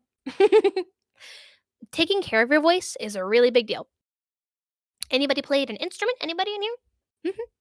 If you do play an instrument, you know that you have to clean your instrument. And that's the same thing for voiceover because your voice is an instrument. It's something that you use to create sound and audio and stuff like that. So take care of your voice, take care of yourself. That's why, yourself should be number one. Take care of you. I play trombone and trumpet. Ooh, I love those. Space over microphone? True, true. Hmm. But you can't have the worst microphone, if that makes sense. Space is really important. There are like countless YouTube videos on how to make a PVC booth. Just follow the tutorials. Do one. Make one. Make the PVC booth. Get the audio blankets. It makes such a difference. And if you want to be real spicy, put it in a carpeted room. Like mine right now. My booth is right next to me. He's chilling over here. I built it myself. Does it look pretty on the outside? No. It does not look pretty. But does it work? Does it sound nice on the inside? Yes, it does. Because I built it. I followed the instructions. I took advice from my audio friends that know what they're doing. I put the bass traps in there. It is lovely. It is a good booth. Everyone tells me like, "Oh, wow, your audio setup is very nice." I'm like, "Thank you." And it doesn't look very nice on the inside either. But does it work? Yes. And it did not cost me that much. Not as much as buying one of the pre-made ones. I promise. I play cello. You got to take care of these strings and all. Exactly. You have to take care of your voice too. Drink your waters. Don't drink milk before a session. And again, maybe you can drink milk before a session. I know that's like, oh my gosh, but everyone's vocal cords are different. Like, how does dairy affect you? It may not affect you as the same as it affects somebody else. Like, you might be able to drink a soda before a session and be fine, but you should know that before you do it. Be like, oh, if I do this, and maybe think about that next time you eat food. Like, think about how you sound later. Do you sound as clear as you usually do? Like, think about it. No potato mic. Yeah, I do not recommend a phone mic at all. I'm so sorry. Anything like Blue Yetis are a good place to start. Like, any kind of mic that is not a phone mic. Although maybe you have like the best phone mic ever. I don't know. But again, the space is very important as well. So make sure you have a space. And if you don't have a space to start off with, closets are a great place to start. You know why? Because those clothes of yours, they absorb the sound waves, and it's not going to be as echoey as it would be in your living room. I promise. Because think about your voice as a physical thing, like the waves, like wah. Think about it. See it, visualize it. Do you see like the bounce, like it's bouncing off everything in the room? When it's in a room like that, it doesn't like echo. It bounces back. And that's a big thing. Your room's not going to be soundproof because there's no way to make something completely soundproof, but it's going to be resistant. It's going to be, it's going to be a treated space. And that's important. But yes, the microphone should be good, and the space is really important too. Bleh. Breather. Everyone good? Let's have a posture check. How we doing? We have any shrimps in here? I see you. I'm blind and I still see you. Don't be a shrimp. Don't be a croissant. Fix the posture. The only thing I'm working on is figuring out how I have my laptop. I might buy a PC in a year. I work from a laptop, which is, it may explode any day now. But I am working on, buying a new one at some point when I can afford it. And that's fine too. Whatever you have. I'm British. Milk plus tea seems to not cause much of a problem. See? And it just depends on the person because sometimes it won't cause a problem. Yes, I'm sure genetics also have to deal with that. Go Brits! We love you. You guys are great.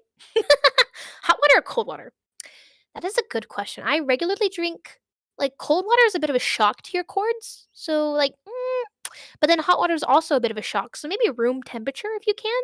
That's just what I have personally. Like, again, I'm not the end all be all, obviously. Take everything I say with a grain of salt. This is just from my personal experience. Can't prove nothing. The issue I have is that people go for these really cheap mics when they can just save up 100 for something way better. Exactly. That is a mistake that I made. I see I see people buying the blue snowballs and things like that, and I'm like, no, you're wasting your money. Again, maybe save up for that really fancy mic, but only if you're gonna continue. Like people buy like fancy cameras and stuff, and then they sit in their attic and they never get used because they actually don't have the passion that they thought they had. You gotta talk to yourself. Be like, hey, is this $200 investment on this microphone gonna be the first investment? And if I like it enough, am I gonna put in 900 like more for another microphone? You have to have a nice sit down chat with yourself if this is really what you want to do. And hey, if it is, go for it. Do it. Keep an eye out for strange frequency response curves. I agree. Budget mics, ooh. I don't like budget mics. Budget mics are scary. Watch out for the electro mics that are in the budget XLR kits. They sound similar to the headset mics for the most part. Yes, 100% right there. That one. That one. It is. And one thing that you should do always before buying a microphone, go search it up on YouTube. There are really awesome people like Booth Junkie, I know, and like other people that do this. They compare microphones to each other. They're like, this is what this microphone sounds like. This is what this microphone sounds like. And that should go for your personal voice. What do you sound like? Are you a mid tone? Are you a high tone? Are you a low tone? Are you like a gravelly tone? Like you have a specific sound. And that's going to fit specific things. So make sure you go and listen to that before you just, this mic looks good. Let me just buy it. No. Read the reviews, watch videos, do your research. Do it. I have a cheap mics and I'm working with it. Hey, see? Exactly. Some mics work fine and some of them do not. It just also depends on how you sound. People just have a monitor in the booth and the PC fan part is outside the booth. See?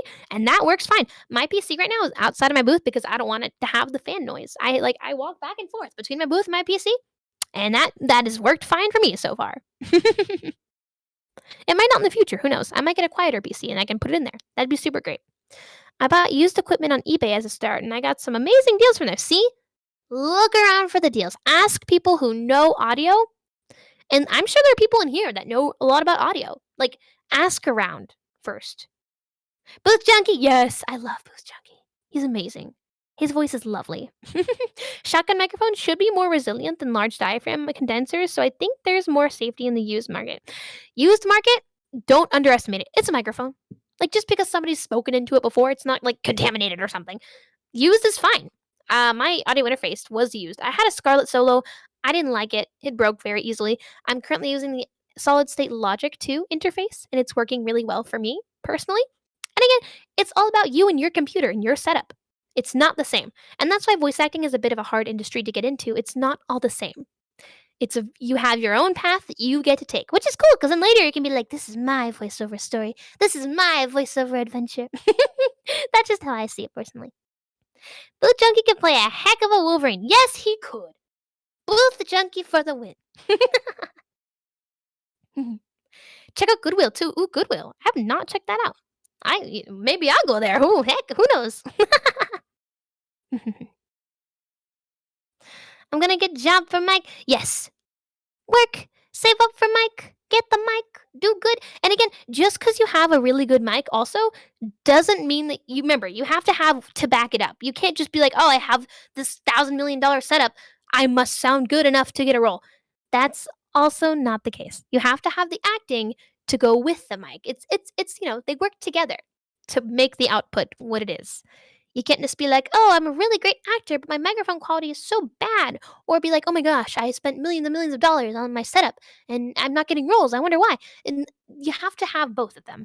You can't just have one because that wouldn't work out. That wouldn't be the best. Getting a used product can get you a really nice discount. Yes, it can. Don't be afraid of used products because it's a microphone. It's like, how used can it be? Unless it's broken, then send it back. I'm using a Yeti. What are some recommendations for good starter equipment as a decent price? Yeti is the best, probably starter USB that I would like suggest. That is definitely a really good start. There are a lot of YouTube videos on like where to go from a Yeti. It also depends on how you sound. I think the standard mic right now is the Neumann TLM 103, unless it's changed recently, which I don't think it has. That is the standard, and that goes for like a heck ton. A heck ton. And don't lie and be like, I have a Neumann, but you're actually using something else. Don't do that. Audio engineers know. They know. Don't be that person. But yeah. See, I have the Austrian Audio OC18, which I believe is on the same level as the Neumann TLM 103. And because that just works better for me. But like going with a standard option like that, it's not a bad idea because they can work with it. People can work with it. It's about how audio engineers can work with your audio. That's the main thing. Do you have a good space, like a nice, comfy, cozy little corner for your voiceover work? Maybe not a corner because then you'll need some bass traps and stuff because audio reflections. But yes, if you have what you need, They will work with it because they like you and they like your voice. You know what I mean? I was talking to a voice actress who works professionally all the time, and her booth is not that great, but she be working all the time because they like her voice, and that's the point. Do you have a generally good enough setup to work? I hope so. And if you don't, you'll get there at some point. And again, you don't need the most professional setup ever to get started, obviously. Just get a mic, record in your closet, some free stuff, make some comic dubs, do it. Like just get started. Go get going from it. Blue Yeti to Rode NT1 XLR. Yeah, Rode is really good. I love Rode stuff. Rode stuff is very lovely. I like UMC Euphoria interfaces. I have not tried them. The Midas preamps. Ooh, that sounds good. Negative 129 dB. Hmm. dB is always difficult for me because I find that no matter what I put it at, I always put it like the middle, like, what's the actual negative, what, six something? I don't know, on my actual interface, but then I have to mess with it again on my like DAW, and it's a pain. I don't know anything about audio engineering, which is why I record my stuff as blank as possible. My work is as raw as it can possibly be. I have the RX8 elements for declicking and depopping, and that is all. Because I'm gonna give them what I have, and that is what I have. And that's fine. Make good reviews on audio gear. Thank you. I appreciate it. If you could link them in here, that'd be super great and helpful for everybody, I think. That'd be really helpful for all the beans. But yeah, my voice is dying. Any questions real quick before my voice like because my allergies, I gotta go take my allergy medicine.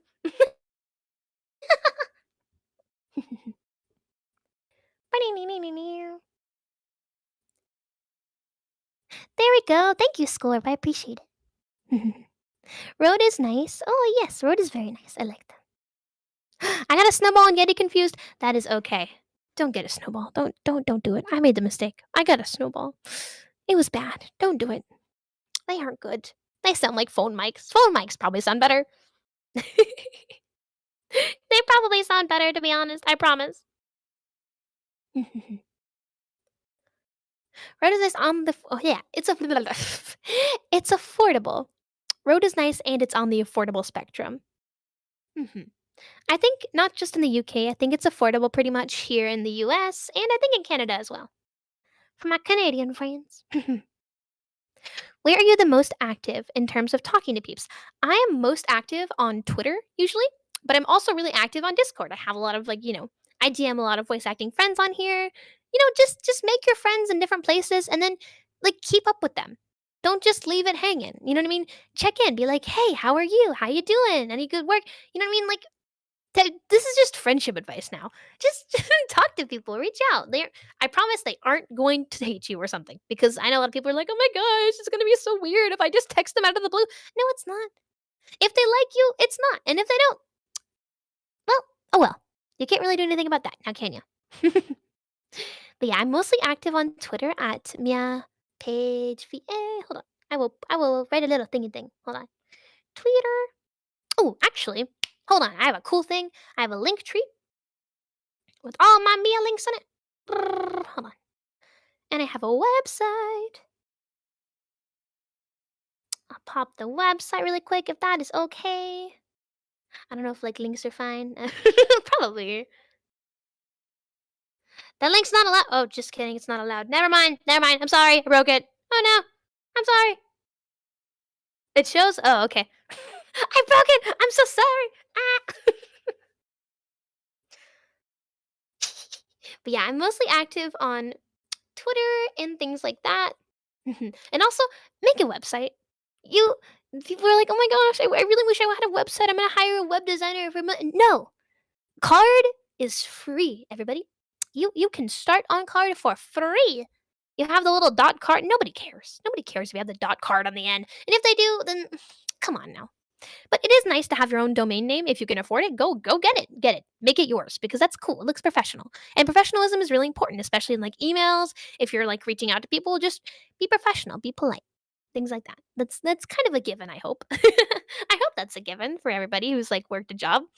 But yeah, you can make yourself a website. I promise. Yay, it shows. See, see? Mhm. Also, one thing that I changed halfway through when I was voiceover. When I first started, I went under an alias. My alias is Meows. I'm currently using that one for my VTuber and streaming stuff, but my actual name is Mia Paige, obviously. So when you're going to make something professional, when you're starting stuff like this, let me get some water. I'm talking so much. Cool link, thank you. Dot card. But yeah, when you're first starting, you want to make your socials and things match as much as possible. Make them match. Your email, everything I have, my website, Mia Page VA. My email, Mia Page VA at Gmail. My Twitter, Mia Page VA. Make it match. And they didn't used to match. Mine did not used to match. But this way, when a director is like, oh, you know who I think would be really good for this role? Oh, yeah, you know that one? Mia Page. I've heard her before. They would be really great for this role. I'm going to go ahead and just, what was their email? Mia Page VA. Oh, look, it's sent. Oh, then they don't have to do work. You have more opportunities. It's just better. Try and make your stuff match if you can. And if you're not comfortable with your name, make up a stage name. Make a stage name. Paige is my middle name. My last name is really long in Polish, and no one's gonna remember it, so I just use my first and middle name. And that is okay. Where do you think audio mixing is needed the most? I'm thinking about sending stuff to indie games and animations. Indie games probably need a lot of audio mixing and stuff because, usually independent game developers and stuff, they're working solo. They're working on that kind of stuff. Having someone who knows things about audio and mixing and stuff would probably take something less off them. And again, if you're just starting out, try not to charge too much. But then again, if you've been working for a while, don't undersell yourself. There's a fine line, which I wish I could tell you the exact number, but it's really a case by case basis for this kind of stuff. So yeah, I recommend reach out to indie game developers. They're so nice. Literally, email them. They're so sweet. Love them. And that's probably how you're going to get most of your first starting work. And that is totally cool. And that's how you build a resume. You reach out and you make friends and you just have fun. Have fun. And if you aren't having fun, then maybe this isn't for you. And that's okay too. You can still enjoy stuff without being a voice actor. You know what I mean? Like you can go watch your anime and video games. Some people are like, oh, if I don't do this, I don't, that's it. It's not it. That's not it. There's always something else to you. Whatever makes you happy, Like whatever you value the most in your life. Ah. Oh my goodness, I'm getting the afternoon sleeps. That is not okay. I got work to do this afternoon. I got things to work on. Bad. Hey, this is a fun tip, actually. Waking up early is a really good idea, which is really hard for me. I sleep in a lot. Waking up early can be really helpful. You can get a lot more work done. And there's usually less people on at like 5, 6 a.m. And so if you're screaming into a microphone, you might bother less people, maybe. Or you might wake them up, It's a case by case basis as well. But yeah, today I did really good. I woke up at like 7 a.m. I know that's not the earliest, but as someone whose sleep schedule is very, very messed up right now, we're working on it. Self care, top priority. Remember, top priority. I do VO as a hobby. I used to want to do VO for a career, but now that it is audio engineering, see, and you're probably going to get a lot more work as an audio engineer. And a lot of audio engineers also do VO on the side, and that is so fun. That is fine because you have to think about yourself like as a business. That's how I vision myself. Because right now I'm majoring in marketing, so I know how to market myself better. But you know what I'm minoring in? I'm minoring in English because I like English and it's fun. And that's okay. I take a lot of theater classes. I don't feel the need to major in theater. Maybe you want to major in theater. That'd be so much fun. I know a lot of really awesome theater majors and they're learning a lot and they're so cool. I love them. Oh my gosh. Theater majors, mwah, love you. You're great. But for me, I want to learn more about the business side of things. I want to learn more about how to market myself efficiently. Because marketing isn't like advertisement. That's not the same. Marketing is analyzing trends and seeing where they're going to go. And in voiceover, these trends are what get you the work that you need because maybe they want a different kind of voice. Like right now, we're on very realistic voices. Right now in the industry, they want people that sound like people. Like maybe a little bit of cartoony in there, but they really just want people that sound like regular people. Which regular means to them, regular isn't regular. It's a little bit of uniqueness, but nothing overpowering. And that's just what's happening right now. Where's it going to be in 5 years? I want to know. So I'm going to learn how to figure that kind of stuff out. Like, what do you value? What do you want to know? What do you want to know? My cat wakes me up at 7 a.m. Oh, your cat? is a business genius. Tell your cat to start a company. Then I go back to bed. Oh no, you ruined it! You ruined it! It could have been perfect. There you go, Ethan. And hey, you can put that on your audio engineering. You can put that on a website because you mixed them. Ooh. What do you do if you sound cartoony naturally? How do you sound cartoony naturally? Number one. Number two, that's when you start watching movies, like regular movies. How do the people in these movies talk? Recent movies, not like old ones. Like this year, last year. Look at those movies. How do people talk?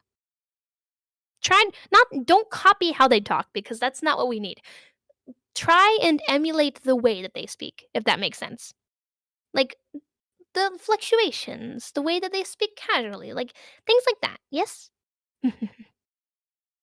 Check your letterbox because you're a wizard. I love your energy. Ah, thank you. I'm just hanging out, just being a silly bean.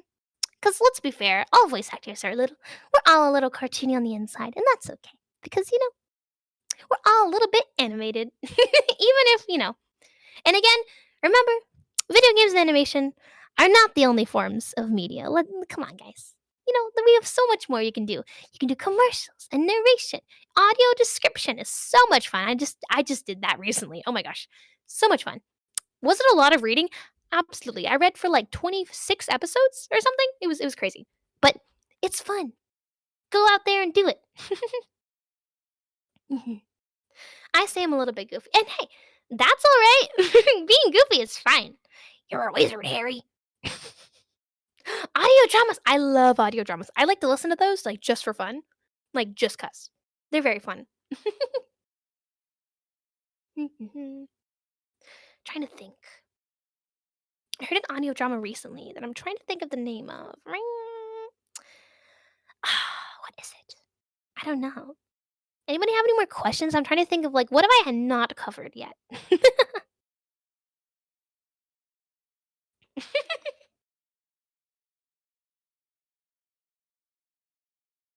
Gonna contact the devs of the new Harry Potter. That's a bit of a big stretch, but like if you got the stuffs, if you have your website, if you have do you have your stuffs? Do you have your demos? Do you have, you know, I haven't actually been submitting to agents just yet, but I have a list of them. I'm getting a new commercial demo next month, actually, or no, January is when mine's getting done by a really cool studio, and I'm really excited about it. And then after that, then I will submit to studios because I feel like I'm ready. It's like, do you think you're gonna get work? Like I have gotten work, and I know that I can get more. Like, how about you? Where are you right now? And again, you're not behind. You're not ahead. Everyone's going at their own pace, and that is totally cool. Maybe you're in a specific section of your VA adventure than someone else's, and that's totally fine too. What factors what factors did you use to pick the agencies you want to contact? I have a lot of voiceover friends, and I was like, "Hey, whenever I see that somebody's with an agency that I think is cool, I go look at my friends because a lot of them are in agencies and stuff, and I'm like, "Hey, how's this agency doing? Like, do you think that this would be a good agency? Like, do you enjoy your time? Do they send you a lot of auditions? Do they take too much percentage? How do you feel working with this agency?" And usually they'll give me their honest answer, things like that. Or I see maybe this one actor is getting a lot of work and you've seen them in a lot of stuff recently.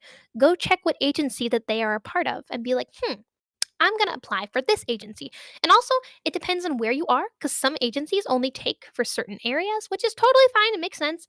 But as a remote VA, I have to pick and choose, obviously, because I'm not going to be in the right spot all the time as a Florida VA, which hopefully I'll be moving to Texas soon and maybe that'll change, but we'll see. We'll see.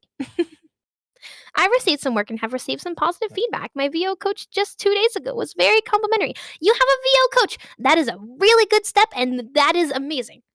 Get a coach. Get a coach. If you can afford it, get a coach. Get one. But I felt that I needed my hand held a little bit more. See, and it's all about how you feel. Are you ready? Are you ready to get an agency to send auditions in a timely manner? Are you ready? Because if not, that's okay. How would you look for a voice coach? There's a lot of remember the studios I mentioned earlier? Oh my gosh, I have to cough. Bleh. Hold on.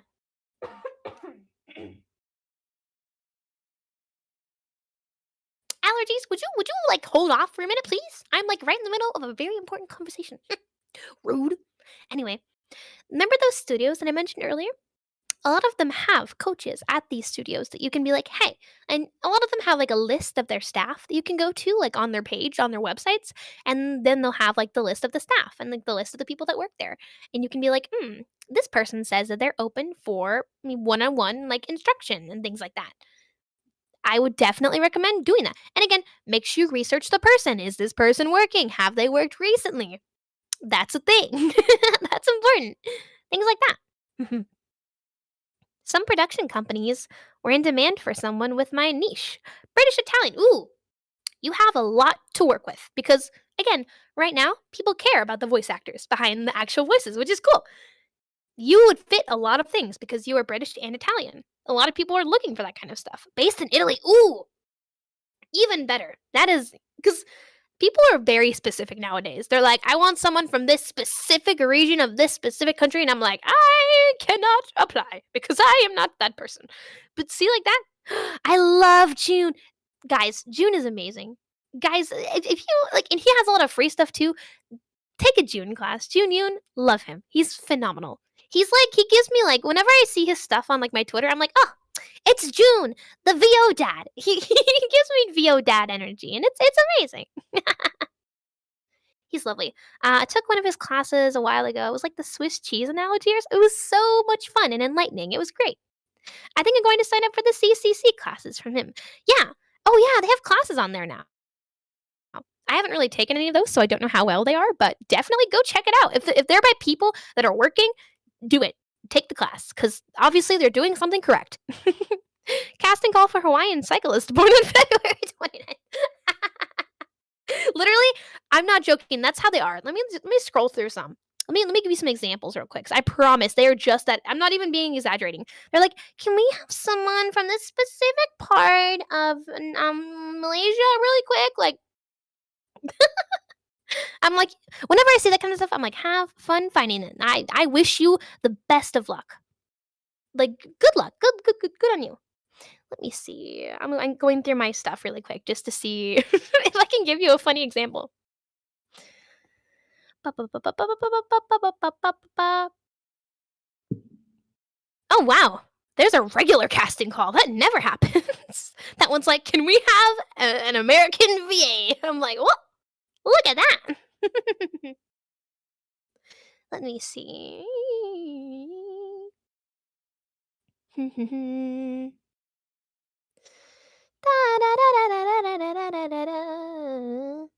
Hold on, I'm so sorry. I want to find one because I have to give an example. I'm not just saying this. This kind of stuff is like very it's very specific.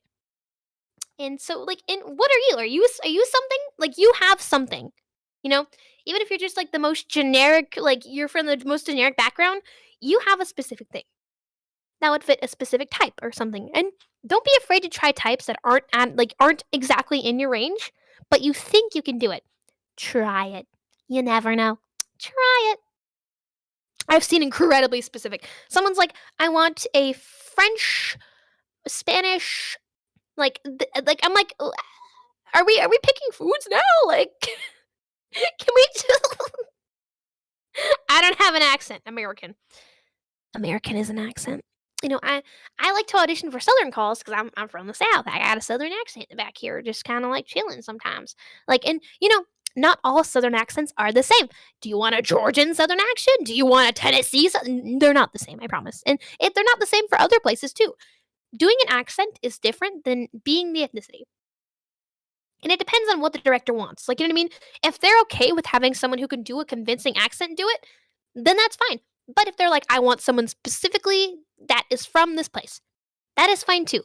Don't audition if you're not meeting the standards. Just don't do it. Don't do it.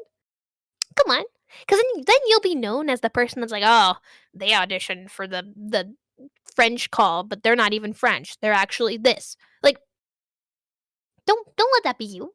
Come on now. Mauritius? Oh my gosh, I probably said that so terribly wrong. Native born in South Africa with 3 dogs and a peanut allergy. A peanut allergy. That's amazing. Oh my goodness. I've seen casting calls that act for any accent, but anyone that doesn't have an accent they want gets dismissed. Exactly.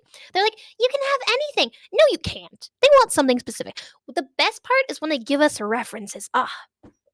And by the way, don't copy the reference. Don't be a copycat. Don't but use it as an example. Be like, oh, maybe they want someone with this kind of vibe, this kind of energy. Don't copy it exactly. But I do appreciate when they have references because it makes it easier for me. It narrows it down a little bit. But then again, be creative too. Like with the process. When you're just reading lines, remember? Mauritius. Oh, okay, Mauritius. Cool. Thank you. The peanut allergy is important for voice acting. Yes, of course. You have to have the peanut allergy, It is essential for this character, okay? It's really important. You have to have the peanut allergy. Sweet, I fit the bill. Oh my god. You guys are amazing. But yeah. Oh my gosh, what was I saying? Where was I at before? What was I saying? Oh my gosh, I was in the middle of a topic. What in the world was it? I can't remember what the topic was. I'm so sorry. I want someone with a gluten allergy to play a character that hates pizza. I'll need some details, some recent voice samples, and some video evidence of you dropping to the floor and suffocating after touching a peanut. They're really, I promise you, they're really specific nowadays. Which is like, okay, if that's what you want, I'll just audition for what I can audition for. And remember, that's all you can do. You can sit there and be like, oh man, I wish I could audition for this project, whatever. Come on, move on, go on. Find another one, and if you can't find any more that day, sleep on it and wake up, and I'm sure there'll be more. Because I promise, you think you don't get that one role, there's gonna be more. They're never going to end because people are creative. There's gonna be more video games. There's gonna be more animation. They're never gonna end. There will always be something. I promise. You are not missing out. And hey, I have to tell myself this, by the way. Like, I'm the one who's like, oh my gosh, you didn't audition for that thing that was due yesterday. There's gonna be more. That's okay. I want a person who's lactose intolerant since this character has a lactose intolerance. I think I saw that actually. I'm not even joking. I think I saw that recently. Speaking of which, speaking of what? Until the world ends, but and then we then we won't be here. Yeah, it's exactly. See, there will be more projects until the end of the planet, and then I don't know. There will always be things for you to accomplish. So yeah, I hope you guys feel a bit more motivated, a bit more confident in your abilities to go out there and get stuff. Go out there and get it. Don't hold yourself back. Be friendly to yourself. Be kind to yourself because we're all going at different paces and it's okay. If you're not in the mood to like audition, don't force yourself to do it. Otherwise, you'll end up hating it and that's so sad. You don't want to leave a hobby hating it. That's so sad. Mhm. It doesn't have to be a career. It can just be something that you like, that you enjoy, that you do in the free time because that's okay too. You don't have to make it super serious. Just have fun. I want cats for this talking cat role. Yeah, actually, I need a specific cat that is 4 days old and this specific hair color. Pretty please. Oh my goodness.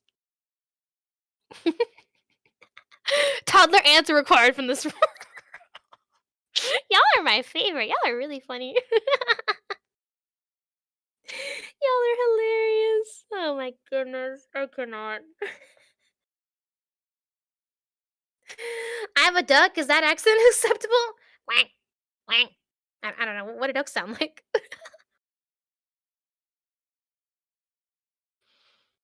You must hold a male calico cat on your shoulder while voicing this talking cat. Exactly. I'm going to do an all black cat, but the black cat has to be from a black cat and a gray cat specifically. Anything else is unacceptable, and I just will not accept it in my project. And you have to agree to you like this is their casting call. It's not yours. So if you don't follow the instructions, you know who you're messing up? Yourself, not them. Not them. You. You're messing up your chances. So don't even bother.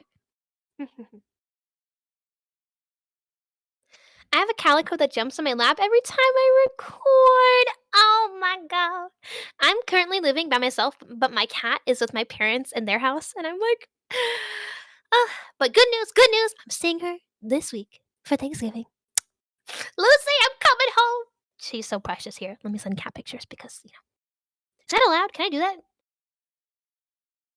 Hmm. Is there a section for cat pictures specifically? I don't want to like put it in the wrong spot. It's not allowed. It's required. Oh, okay. Please look at my precious child.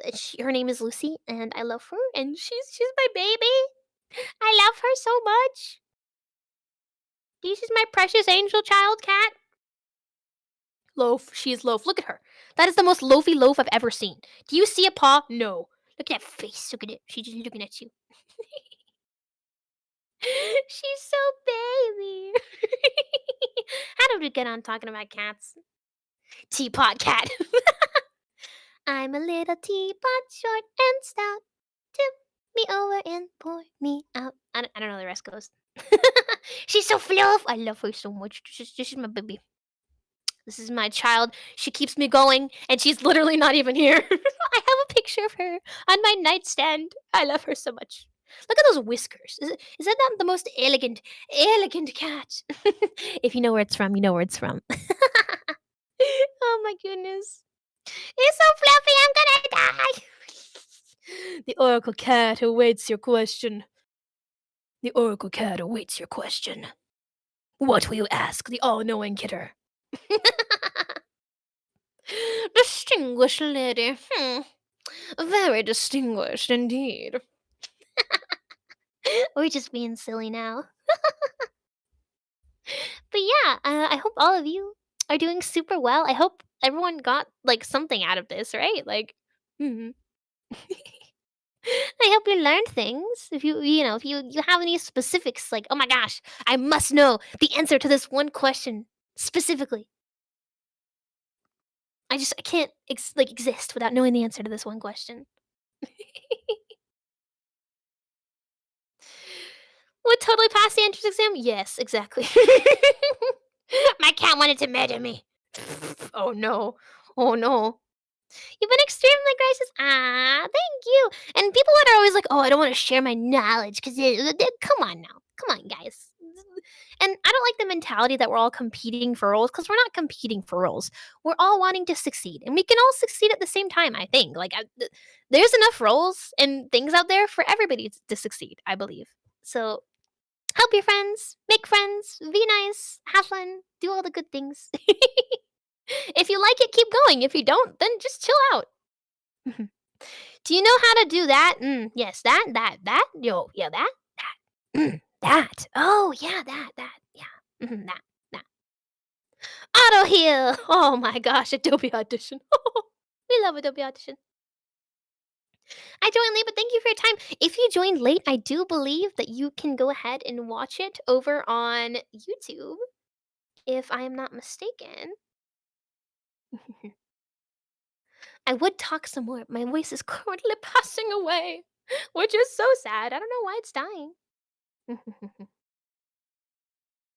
We love legally paying our subscription for W. Oh yes, legally paying our subscription.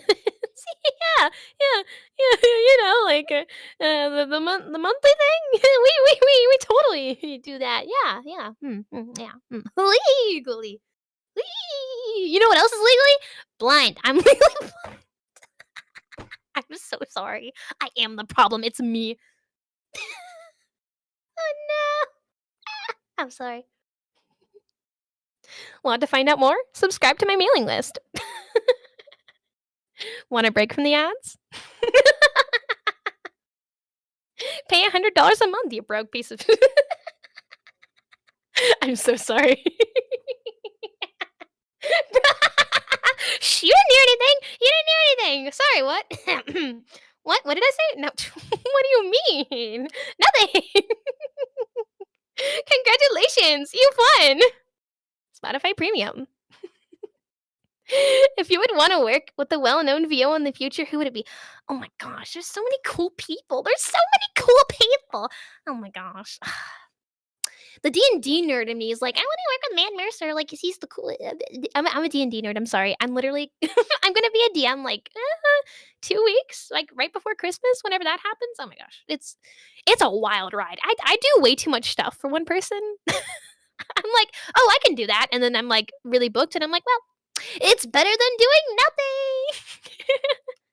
And again, don't spread yourself too thin. I'm a really bad example. I do a lot of crap at once. So make sure you guys don't spread yourself too thin because that would not be good. But yeah. Oh, who else? Christmas procrastinating tips. Oh my god. Well, you could sit on your couch and play Pokemon Scarlet and Violet all day, but I don't know how much work you'd get done. But again, it is the weekend. I chill on the weekend. Tomorrow I worry about that. Today I chit chat with all of you guys and just hang out. Oh my gosh, it says several people are typing. I love when that happens. That's so cool. That's very neat. That's very interesting. Not that anyone would do that. That link's not allowed. Is it really not? I'm playing Violet right now. Wonders, ma'am. I have Violet. I have Violet. Hey. You wanna co-op sometime?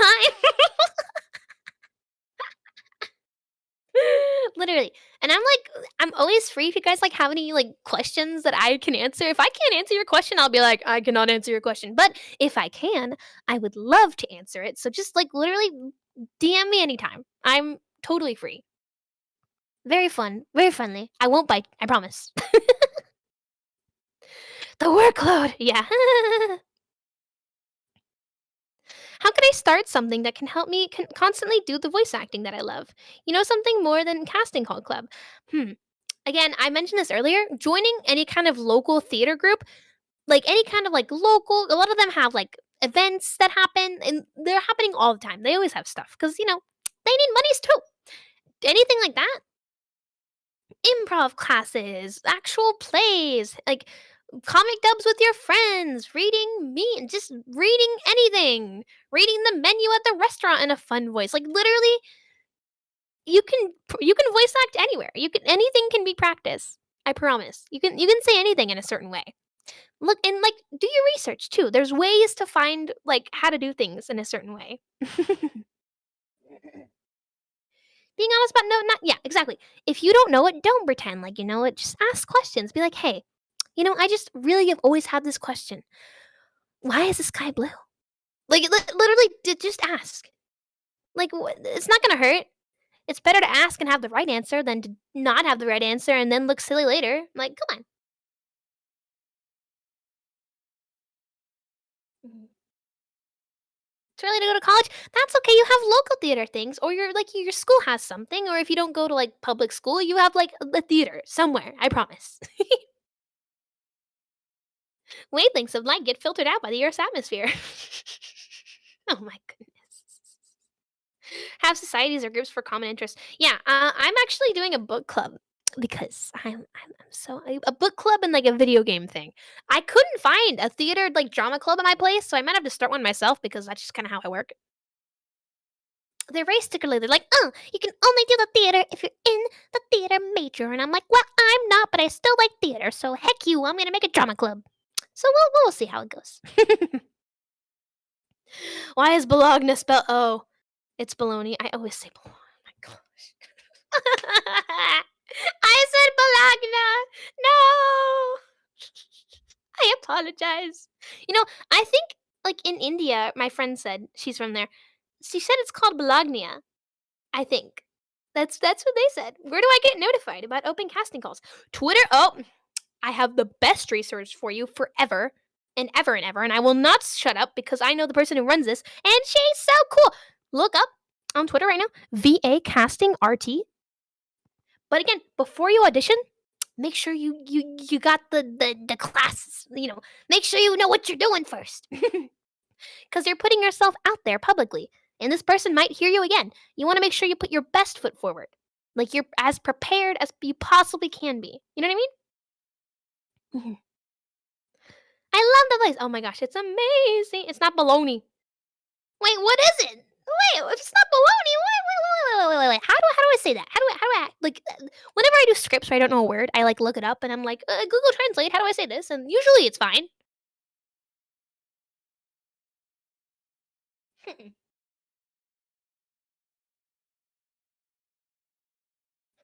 Okay, Mark, I'm confused now.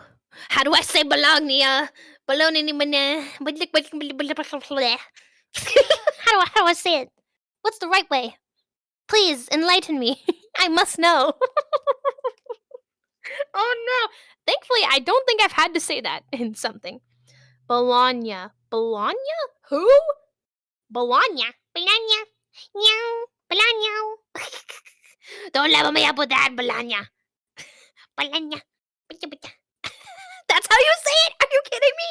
Bologna. That sounds like a mystical, like the mystical world of Bologna. I'm so sorry. It sounds like a mystical fantasy world. Am I incorrect?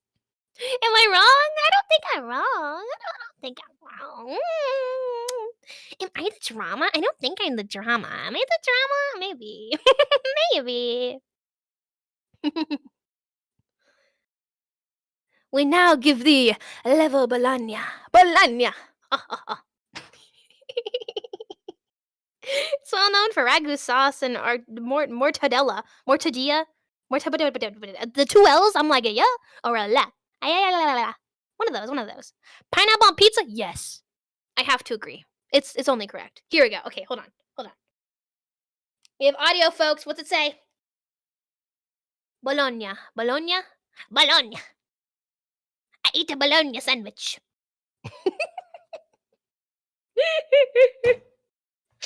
I have learned. See, you guys came here to learn, but then you ended up teaching me. Oh my god. Oh my god. I cannot. Y'all are great. I was actually kind of right. Amazing. Bologna. We're learning from each other, see? And that is a good relationship. Aw, look at that. The L is a L. A L or a Y. A la la la la la la la la la la la. Ya la la ya la la ya la la.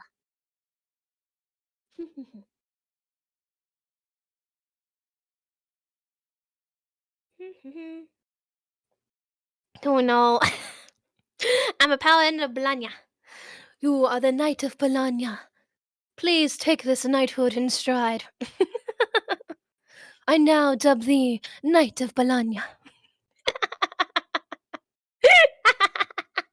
This is so much fun.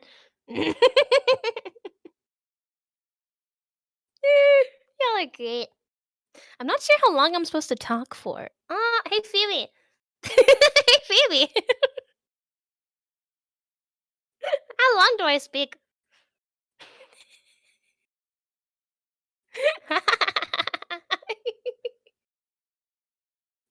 We're just chilling, just vibing. Cause it may be about time for me to go get my allergy medication. Having a grand old time. Grand. I don't know. Something. The R was there somewhere. People saying they like pizza with pineapple. Me. It's me. I like it. It's me. I'm the one. I just ate actually this week. I don't know. Oh, is it gone now? Oh no. Okay. This week, Domino's had a thing where they had 50% off the pizza. Like every pizza. This whole week. They had 50% off. And I was like, oh. And I'm like one person, right? Like a pizza lasts me a long time. Which is kind of nice, kind of cool.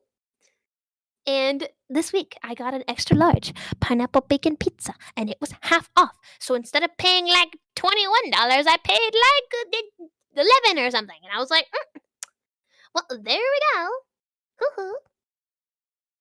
Hoo-hoo. Italian. I have a wood oven, and I hate seeing pizza. Do you like pizza, Italian man?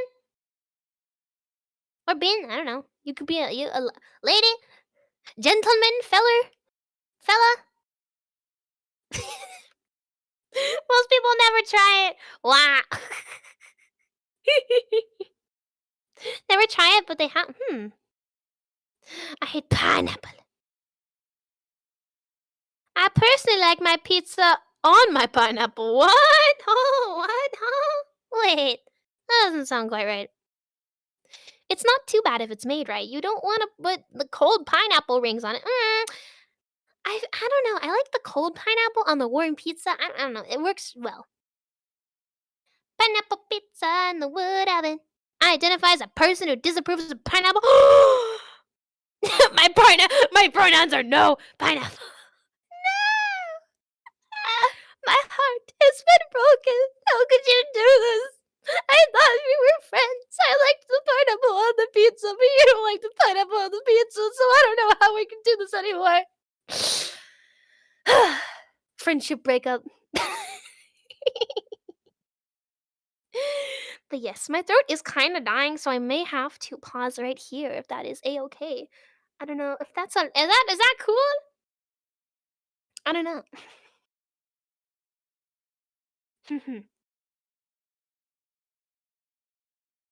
My throat is passing away, and I may, in fact, go need to do the self-care, as all of you should do. Did you eat your food?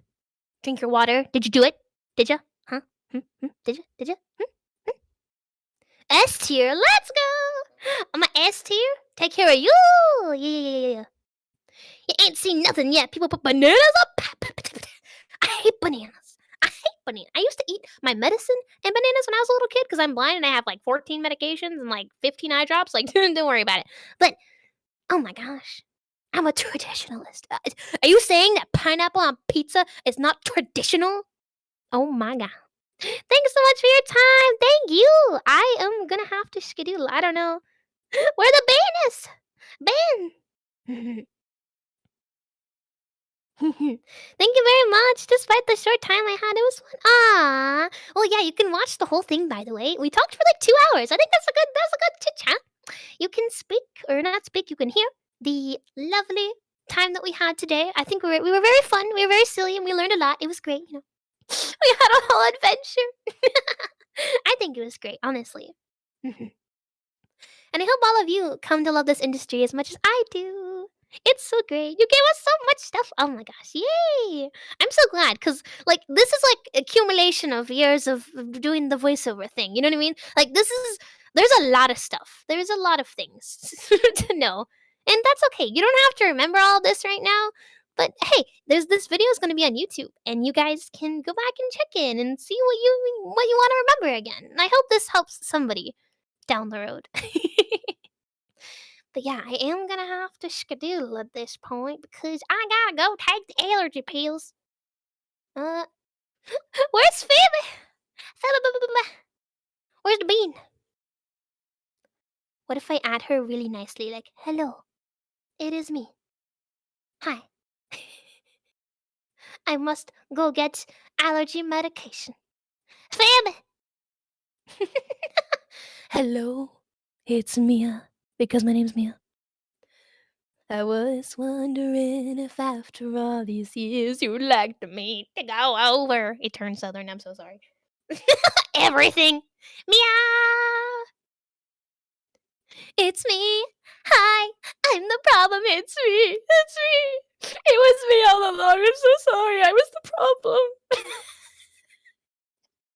We are a little silly today.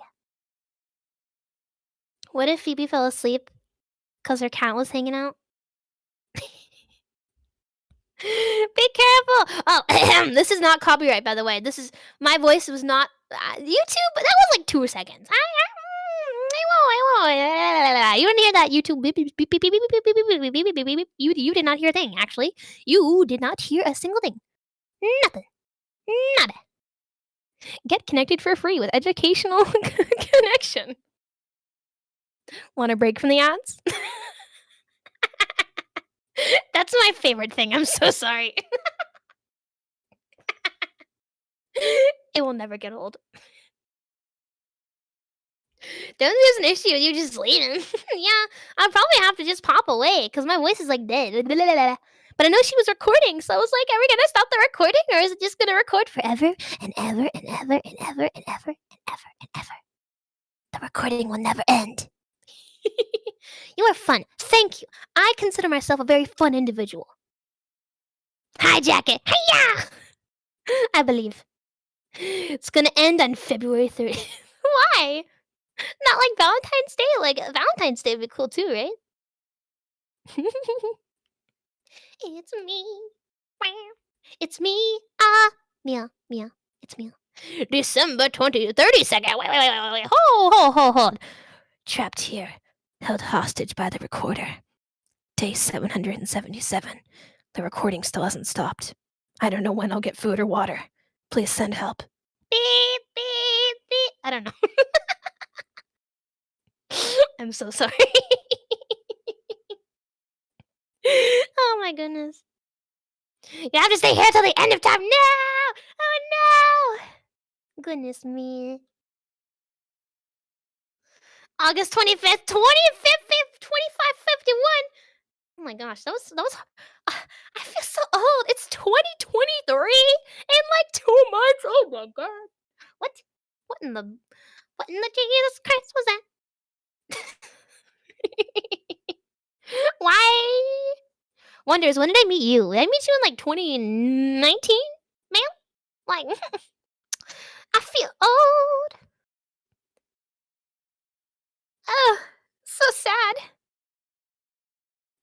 We met at the start of like the pandemic. Oh my god.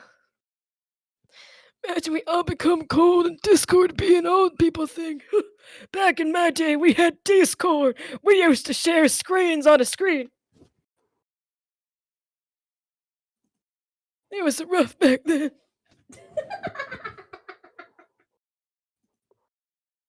We used to use actual screens. Oh my god. We're just being silly. Developed multiple voices. The problem is they aren't coming from my mouth. Starts feeling young again. You kids remember the Skype days? Remember MySpace? Grandma, no one uses Discord anymore. They use this new fancy screen. See? We don't even need a screen anymore. We just like speak into the void and then our friends can hear us across the world. You know. Hotmail. AOL.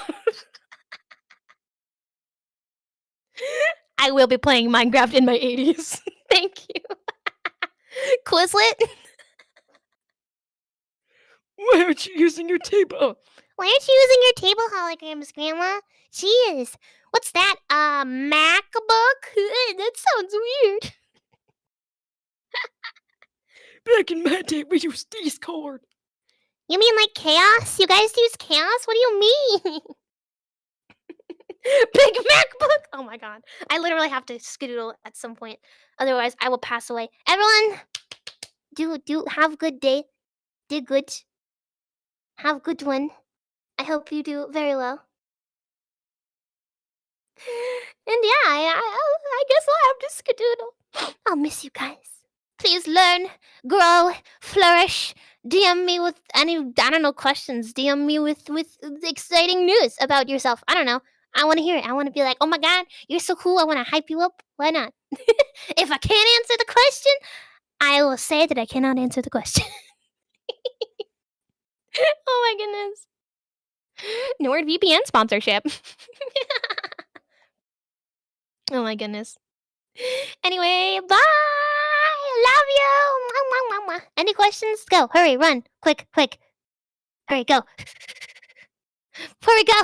This stream is sponsored by Grandma Mia. Grandma Mia. Grammarly. See you next time. Bye. Where's the next one? Yes. Now I have to find the end button. How do I do this? I don't know what I'm doing. I don't know technology. Hold on.